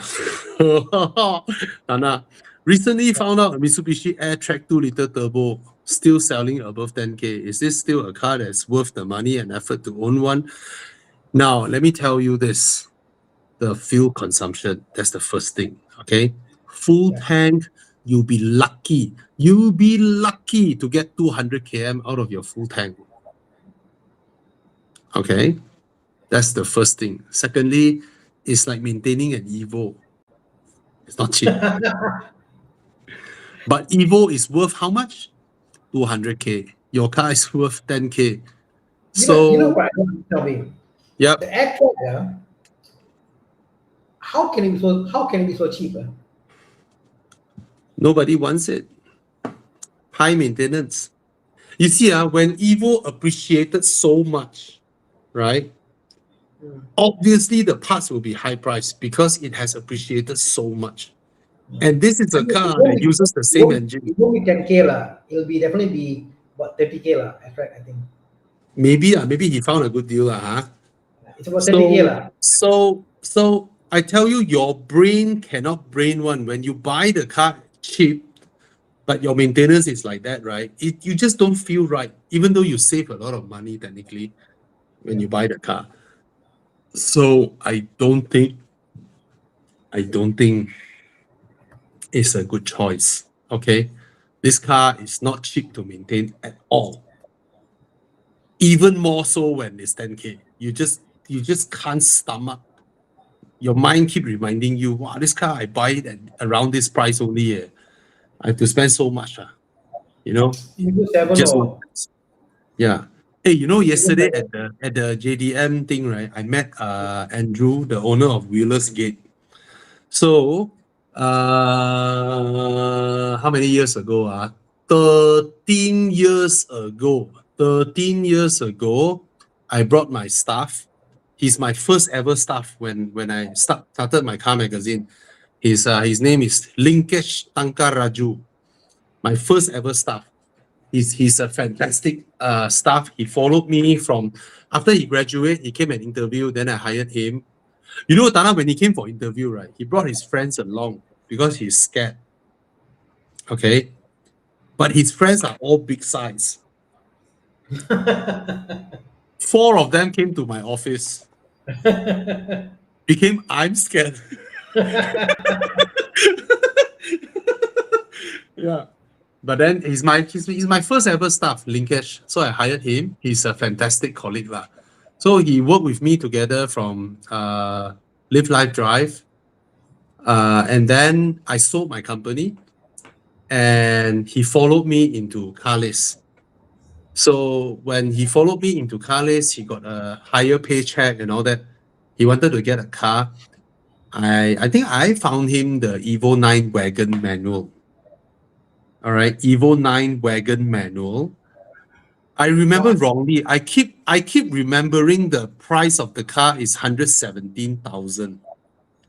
But yesterday I met Andrew, the guy who sold us the car, sold him the car. I joined him. I took him to go and see the car and then nego for him, press the price down, you know. The initial selling price was 160 and then he relisted it for 140. I keep having that thing in my mind, 117. And then I sort of told him, I said, hey, you sold it to us at 170. He said, no, I cannot be that low. I cannot be that low. He really go back and check his invoice, you know. His 13-year-old invoice yesterday. Then just now he called me, bro, I found the invoice. You guys bought it at 130. So I was like, why I keep remembering 117? Then I realized, then it hit me. 117 is 130 minus 10%. Oh. So the down payment was 13K, the loan was 117. Okay. That's why that 117 value keeps stuck in my mind. And I asked Andrew, bro, what's the value of that car now? You know what he told me? Evo 9 wagon manual. You know, most of the Evo 9 wagon are autos, right? Yep. It's 300K now, the value. It's worth 300,000 now. Some more wagon, some more manual. Oh, yes. Because most of the Evo 9 wagon are GTAs, the automatics. Yeah. It's worth 300K now, bro. I'm so proud of myself. And Linkage still has that car. Yeah. On and off, I checked with him, and he still has the car. He still has the car. So, guys, this is the perfect example of buying the right car. I don't mean every car will appreciate from 100K to 300K. What I mean is you can own a car for 13 years, you still love the car and you're still keeping it. Right? My oldest car is 11 years old. But all of my cars, when I see them, I still feel fresh because I bought the right car. When you buy the right car, you won't have that urge of selling or getting itched to try something new and keep losing money. Yeah, I'm looking at Evo 10 now. Evo 10 is now only 168. Yeah, there's no cult following in Evo 10. I remember my customer, I was looking in text. So this old man, Chua Tam Kin, the owner of hotel in Suan, he bought the car. First week after showroom, came out, give me a ride the car. Fantastic car, Bobby. Back then, oh my God, mind blown. What car was it again? Sorry? Evo 10. Oh. Yeah. It drives amazing. Mind blowing what it can do, the sound it makes, the grip it has. Crazy. I think it was 500K back then. Maybe less, but not cheap. Not cheap, like 400K. Crazy. Now 168. Oh my God. But I believe one day this car will swing back in value. It will. Because it's the most modern and capable Evo, but it wasn't a rally car, right? It wasn't in the rallies. Yeah. Right? It's just that 7, 8, 9 is the same platform. And that makes 10 very unique. You know, Evo 10. One day, it will swing back in value. One day, one fine day, maybe 10, 20 years down the road. Probably. It's a great car, honestly. Okay. So just now, King1275, who asked us about the AirTrack Turbo, he said, the car looks like fun. Okay, it's not exceptionally fun to drive. It is a very special car, to be honest. I think it's a good-looking car. It's spacious. I love the Pininfarina interior. The interior is designed by Pininfarina. Very good-looking. Exterior also good-looking. But actually, if it's so cheap, just buy for fun. No, what's the problem, right? Just buy for fun. If you don't mind the fuel consumption, you just want to have a little bit of fun. It's so cheap to have a little bit of fun, right? So some people go to the pub, open a bottle of drink that costs 30,000. Glug, glug, glug, glug, glug. Bleh, gone. 30K gone. Okay. Oh, this is Personally, for the same interesting. price, I'll buy an Outlander. It's just me, lah. Different thing, bro. Airtrack Turbo, you can go for JDM car meet. Outlander, fuck off. Park by the roadside, outside, far, far away. Okay, far, far away. Airtrack Turbo is different. Airtrack Turbo, they will open the tiang. Please, Masuk, because you are a car guy. Okay, in that realm of small 4x4 sports SUV, whatever, for me, it's Pajero IO Sport. I love the car.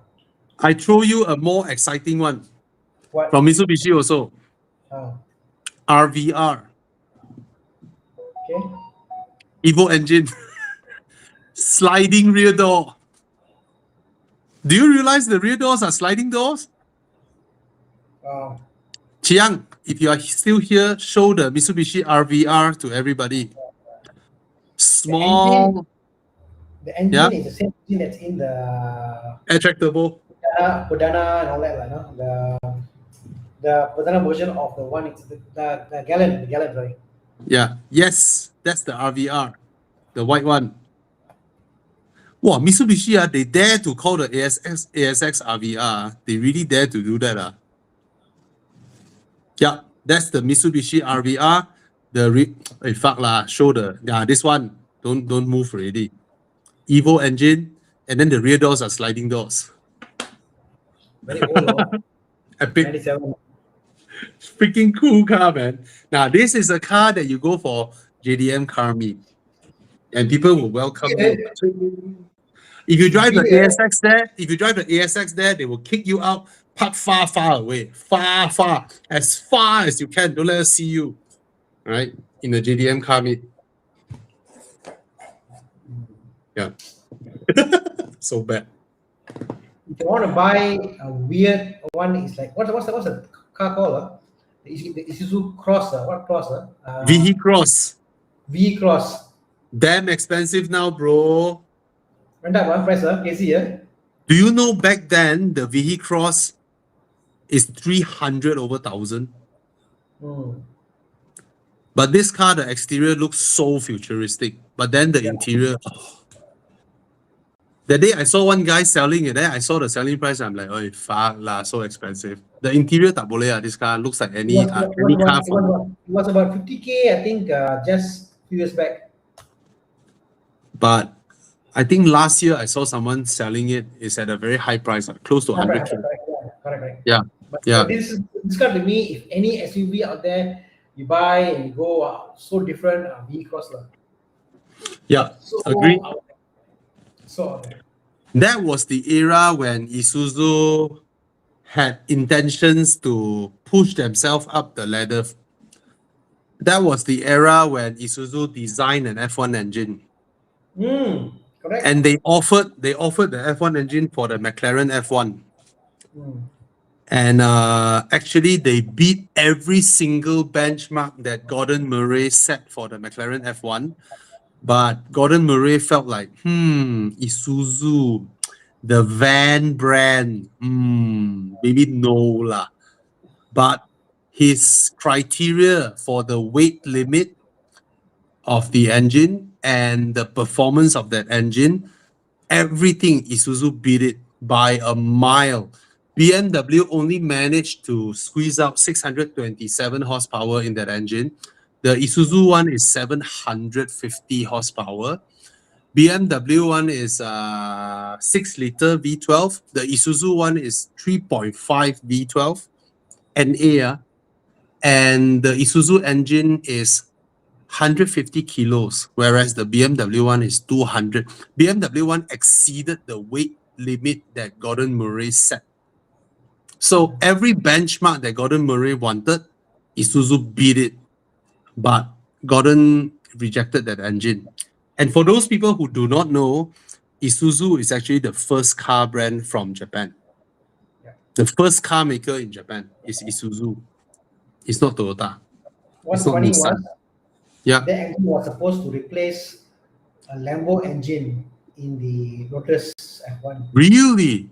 Yeah, I think Lotus at the point in time had the Lambo engine. Yeah. It was supposed to go in there. For some reason, it didn't work on F1.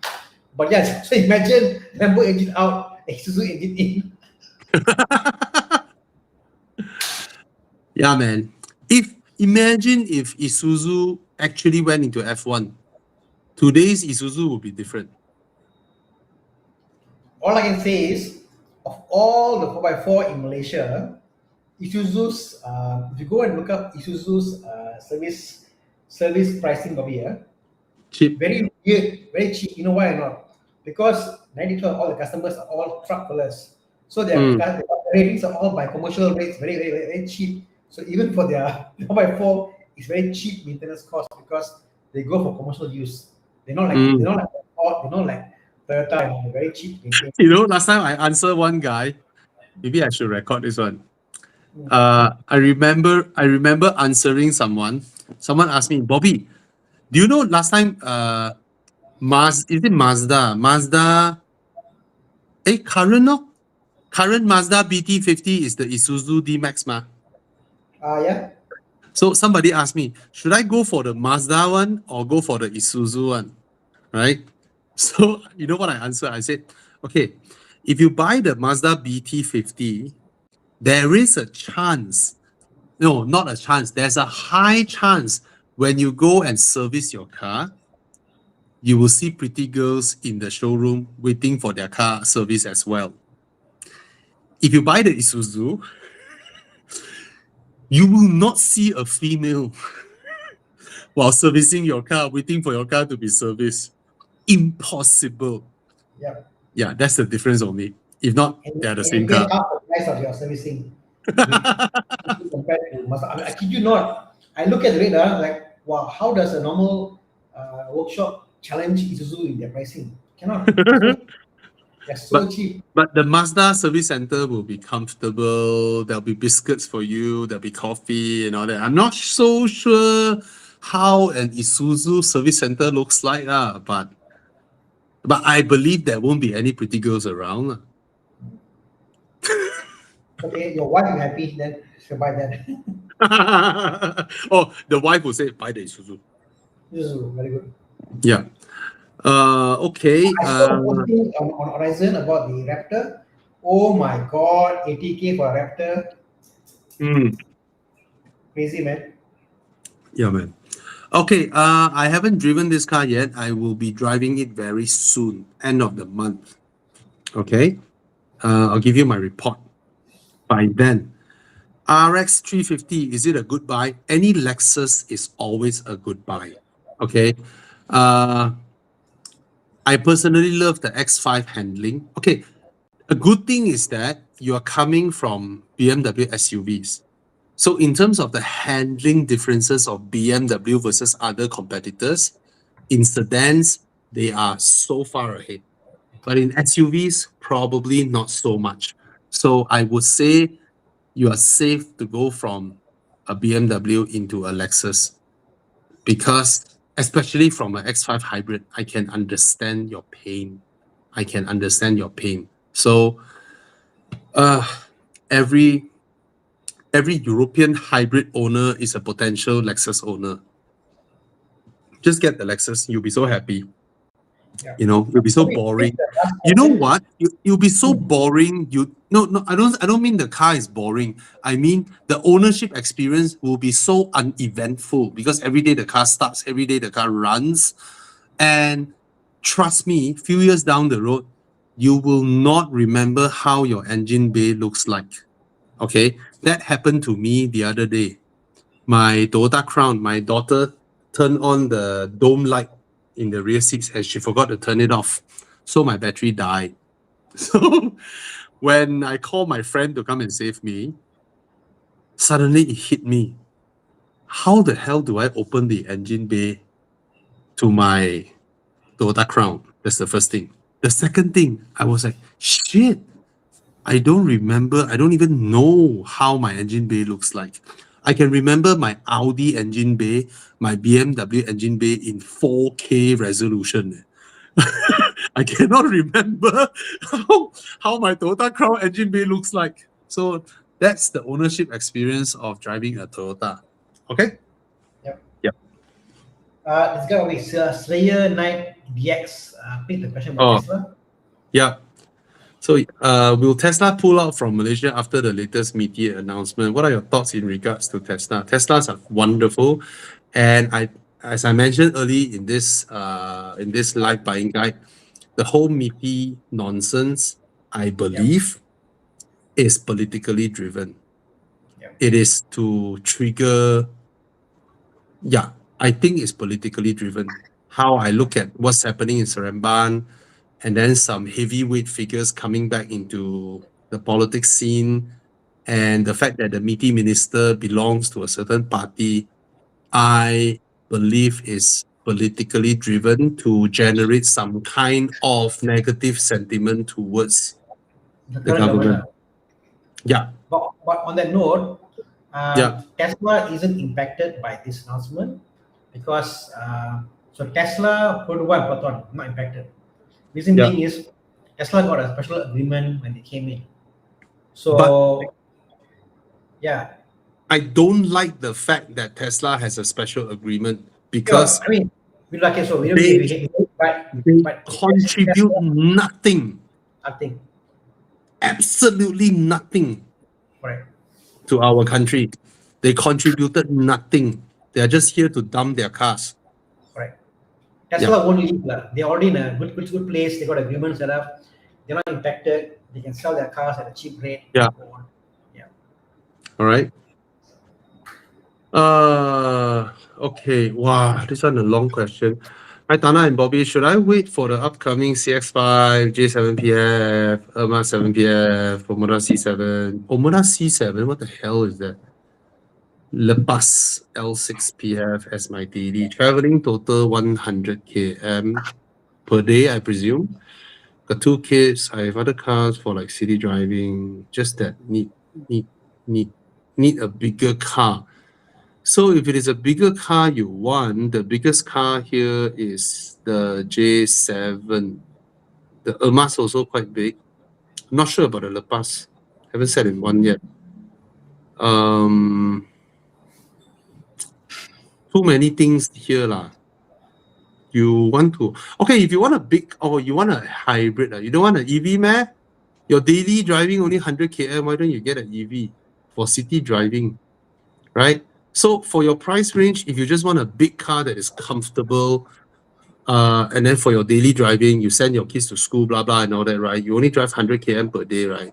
Let me tell you, go and look at the Leapmotor, either the C10 or the B10, up to you. C10 got promo now; they are going for 120 plus K, and B10, yeah.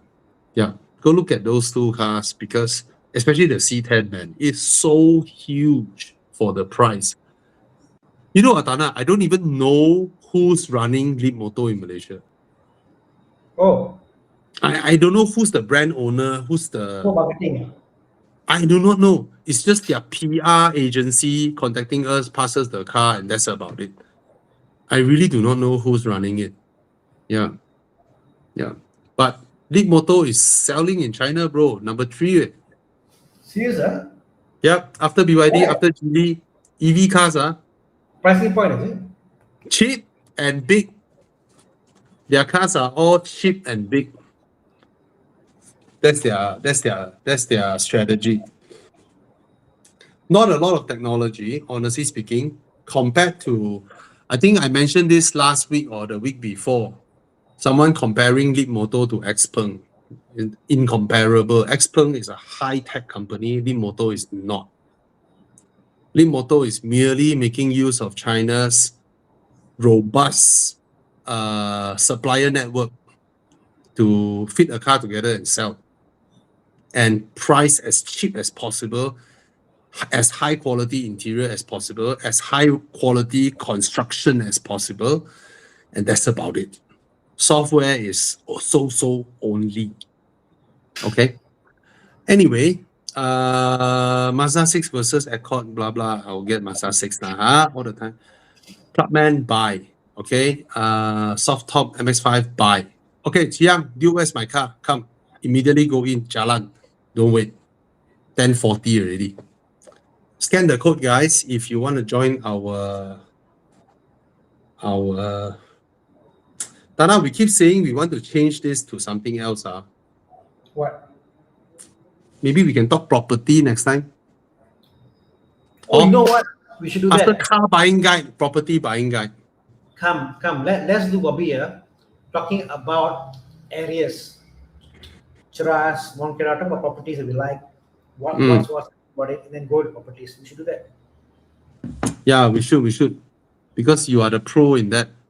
And I'm still angry you so smart go and buy SJCC 3 units. You didn't tell me.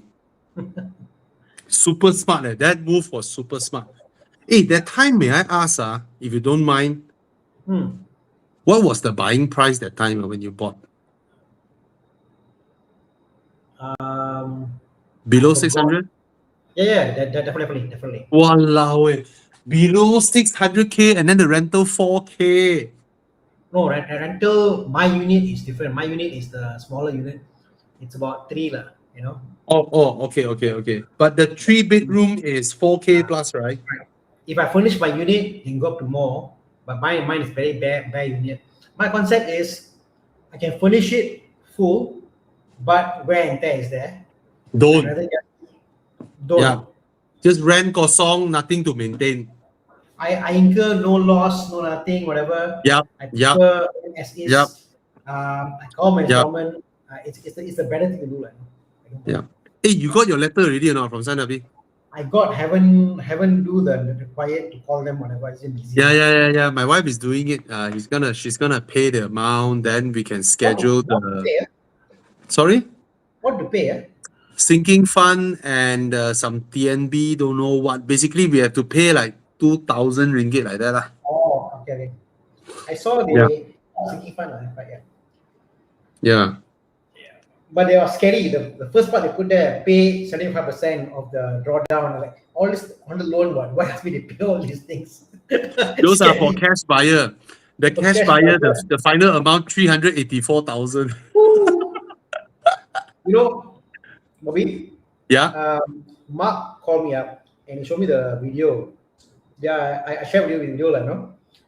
Unit number 6, the view was a bit obstructed. Our unit has one of the best views out there for the value. Oh. It's very good. So I can't wait. So buying a property is important, but also like what we did, like when we bought property, we see the view, it's an angle here, angle there, where to buy, pricing wise, all that aspect plays a bigger part of the whole buying experience. Not just buying a property. As you see, I chose to buy a cheaper unit, lower floor, facing inside, end up being quieter, lower price, and people want that now opposed to the facing outside highway view. So sometimes you must really think, you must have knowledge of the area. Like what you say, you want Kera, TTDI, you must know the area and where things are flowing for the property. Yeah. It's not just buying buta one. Yeah. So next time, I think we will add in a session where, for those who are buying properties can ask some questions. Okay. Then we can research around and have fun. Okay, let's start. Jiang, let's start. MK 7.5 versus MK8. 7.5 is nicer. Hands down. But the MK 8.5, the MK 8.5, right? They have removed that weird steering thing. Yeah, but I think the MK 7.5 looks better. Yeah. Better looking. Okay. Better okay, let's look at this one. Peugeot 3008, 10K. Bobby, when this car came out, I went for a test drive for this car. I was so blown away by this car. The interior, build quality, the power it had. I was so blown away by the moon roof. I was like, oh my god, this car is so good, So form good. Form factor, crossover. I was in love with the car. Yeah. Luckily, you didn't pull the trigger. Hey, but the 3 individual seats can shift up and down, front and back one, right? Oh, Yeah. Ford Ford Kuga. Okay. Kuga. Also My choice. 10K. My choice. One, you got issue with. Actually, Peugeot. Ford the issue with the gearbox lah. Peugeot is issue with everything with the engine lah. Like your injectors lah, your plugs lah, your ignition coil, your everything else. But actually, they are okay, right? They're okay, but I mean, as yet the maintenance do creep in, But I will buy the Peugeot because more available parts, easier to do, and I think the 10K is overinflated. 5K lah, can buy. Can I say this? As good as a Peugeot handling is, Ford is better, right? Ford is better. Ford is a better car, but maintenance-wise, the Peugeot will be cheaper. Right? Fulfillment-wise, the Ford will be better. But for long-term cheap car buy, I'll get the Peugeot lah. Got it. Cheap. I like French interiors. They put so much effort in the interior. You know the Peugeot 3008 got hidden storage under the rear footwell. The rear passengers, you take away the carpet, right? There are 2 hidden storage down there. Okay, Celestino says, please do properties. From Borneo, appreciate exposure. Oh yeah, man. You guys will benefit so much from this because all of you from outstations, right?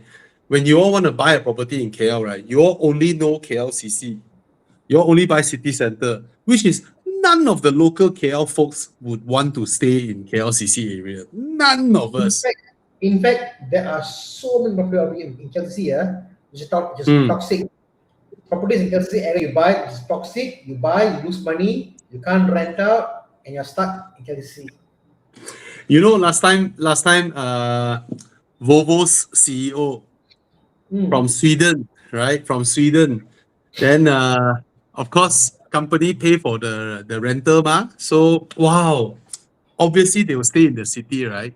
So he's in Malaysia about close to 10 years.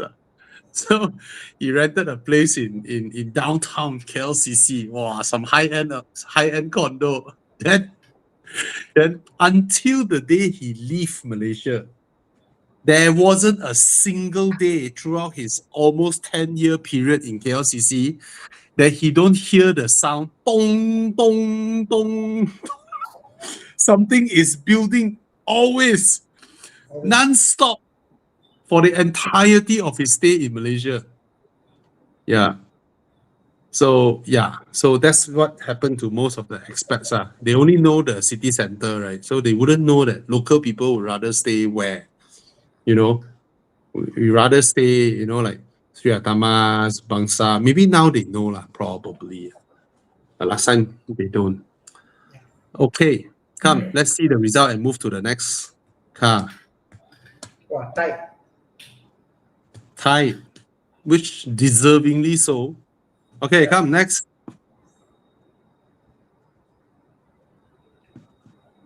Round 2. Oh, Jaguar. Oh, so nice interior. Oh, I love this car, man. Oh my god, oh my god, Tana! 46,000? Yeah. This car is amazing. This car is amazing. The NA version of the car. The engine itself, yeah. If you were to buy a half-cut engine, it's already the price of 50K. So is this engine reliable? Yeah, reliable. Yeah. So it's worth buying the engine. Actually, worth buying the car for the engine because it's. The founder of Bufori, Jerry, he told me this is his favorite car. Yeah, it's good. I mean, put aside the car he builds, he also buy a lot of cars, right? He also buy Land Rovers and all that, right? He said the XJ 5 liter is his favorite car. I absolutely love the way this car looks. This car is so gorgeous, man. Inside out is beautiful. Yep. And it drives so well. Yep. Come, see what's the next one.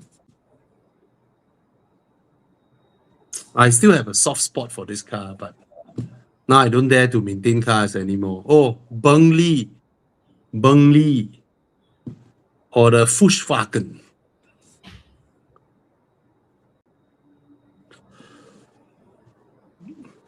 Bobby, I've never. you know Yes. how internet is very weird in the car scene. So Yep. suddenly you see everybody in the automotive scene, all they buy and restore GT RS. Then suddenly all buy, I know, a Lamborghini, right? Do you know Yep. what's the current trend now, maybe? What's the Carwow, trend now? Carwow, and a few other colors lah. Bentley GT is the current. So Because it's cheap enough, right? yeah, the guy from what's the guy UK one? That is the anyway. So few of them are doing it. So Cornell GT, Cornell Flying Spur. These are the current gen now. This is what is now in the market now for car restoration. You know. Yep. So, Chiang, show the photo again, both cars together. I have something to say. These two cars, right, is the perfect example of two different types of handling where they also handle well, but they handle so differently. The Jaguar is the BMW type. It flows with you. The Bentley is the Porsche Panamera type, the Audi RS type. It grips and holds and try its best to grip, but it still can do it. yeah. But I it prefer doesn't. Jaguar. It doesn't dance like the Jaguar. Yeah. So the Jaguar this generation drives well, feels beautiful. And for a lot of younger generation people, you guys will see that, hey, Jaguar is down here, Bentley is up there. But for older folks like us, we see them on par because that's where Jaguar was back then. Jaguar is this level back then. You can find a Jaguar, supercharged version. sorry? There's a version of this car that is supercharged. Yeah, the XJR, right? The 5-liter R. I I'm not sure it's called XJR. It's just an XJ supercharged.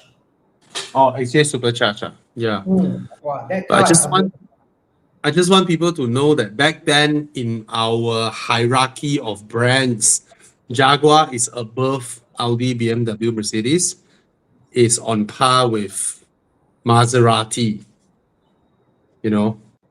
And of course, Bentley used to be even higher because Bentley was the performance version of Rolls-Royce. But that was back then.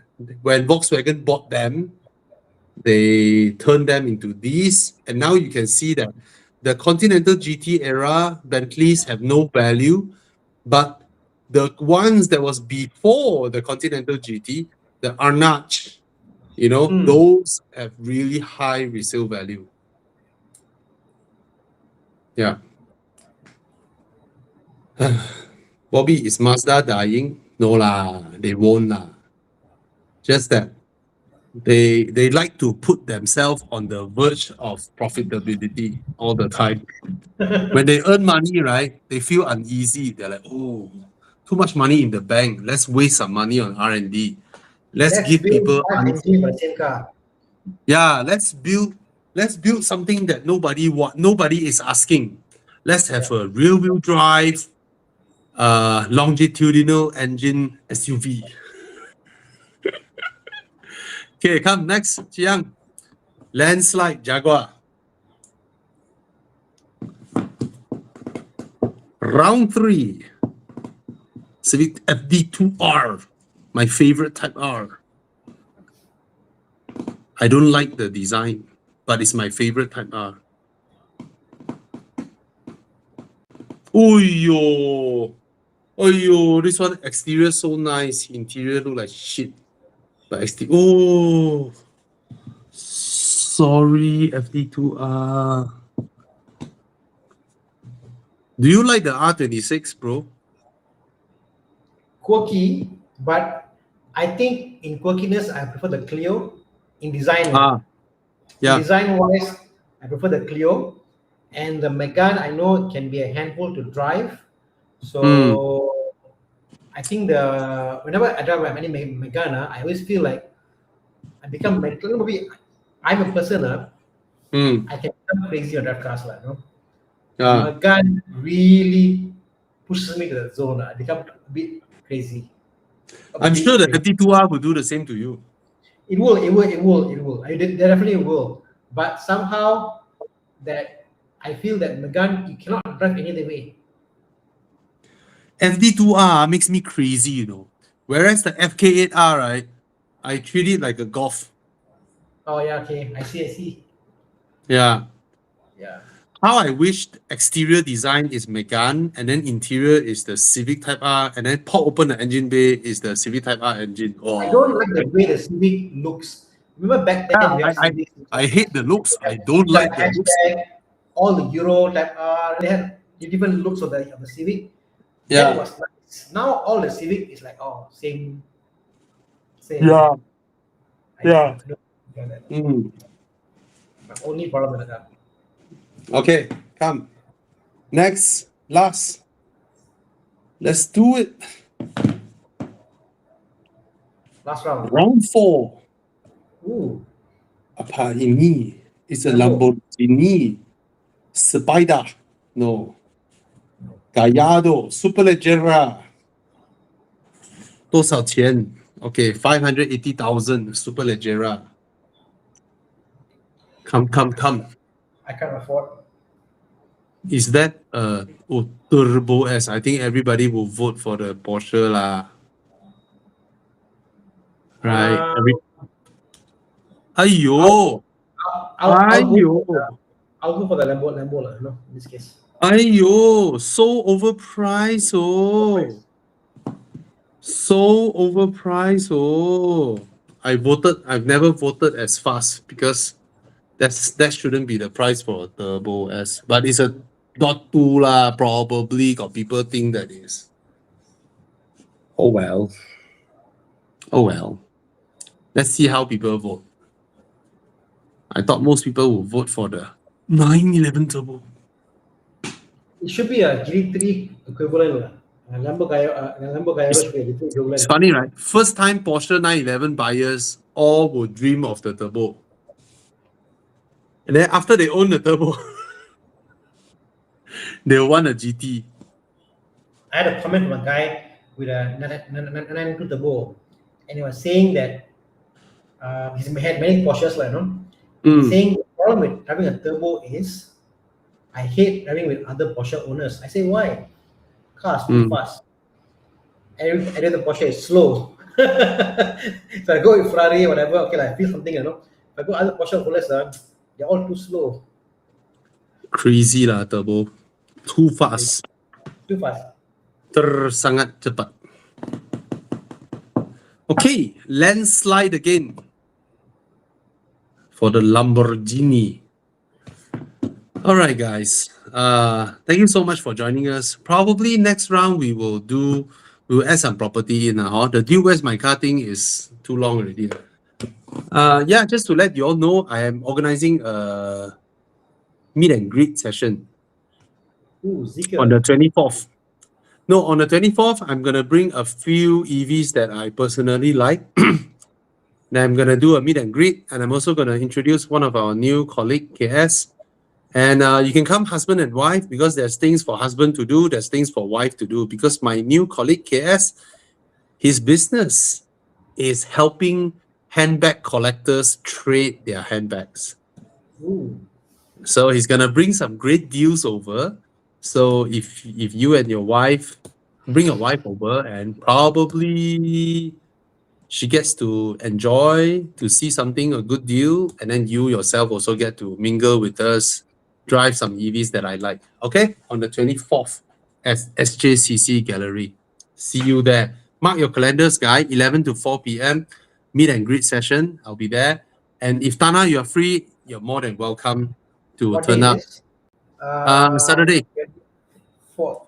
Saturday, no, Sunday, right? 24th. 24th is Sunday, meh? Yeah, because I'm in Kuantan on 23rd. Oh, 23rd, I'm in Oh. Kuantan. oh, it's a Sunday. Oh, yeah, it's a Sunday. Sorry, it's a Sunday. Yeah. All right. I'm in Kuantan on Yeah. 23rd. Back on Single 24th. can come lah. Huh? So no, someone asking single can come or not because the guy has something to look at cars. The wife has something to look at bags, and both of you have something to look at property. Okay. All right. See you guys. Thank you so much, Tana. Thank you so much, Chiang. And for those of you buying used cars, you want someone to help you inspect your car, do PM Tana, and yeah, he has 2 workshops. Okay, one in Subang, one in Ara Damansara, right? Yes. The area is called Ara, right? Yeah. Plus Correct. performance. And but Porsche, what sorry. Never mind. I mean, it's just plus, right? It's easier to think about it. What is it called again? Sorry, the Porsche one? Porsche Cars Auto. Oh, Porsche Cars Auto. Sorry. Yeah. All right.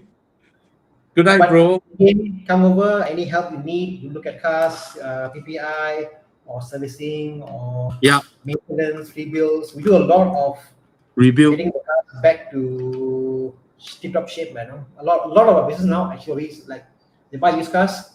Yeah, everything A to Z: suspension, engine, gearbox. Nice. Yeah. Nice. Awesome. Do you do your own hydraulic roof, or you send to Bob Auto Roof, or you know how to do it? Porsche I can do. Z4 I can do. Merc, the piston I can buy and do. Then later I send my Porsche to you. My my roof weakened already. Getting weak. Okay. Awesome. But my Porsche now is doing interior. Oh, color. No lah. Finally, I mean, change the leather seats because the leather seat koyak ma. So ugly. So yeah lor. Mine is okay, all restored. Mine recently, my power window regulator failed, so I ordered mine. The back is done again, the front, so that's coming. Okay. Mine, All right, bro. Yours will fail. Yeah. All right. Does M cars need special workshop for maintenance? Yeah, special ones like Tana. No problem. Cars generally are nothing more than, I guess, the only M car that need like special tools or some workshops here I don't want to do will be like the M5s from FL era, V8s. Some shops, even if they can do, they don't want to do, because if they do it, stuck. Your car is where the focus is. So we can do that because we do very low volume cars. We do like any point in time 2 cars, 3 cars, and that's about it. Most shops which are doing high volume, they don't want to do, because why? Mafana. They do it, the car, bearing change, correct bearing change, from the bottom they open up, it's mafana. Hey, I come cari you makan lah. My crown also need oil change. Can no problem. All right, bro. All right, good night, guys. Thank you so much for joining us. See you next week. Okay? Cheers. I'll give you a tour of Mafana Mobile. Okay. Okay, bye.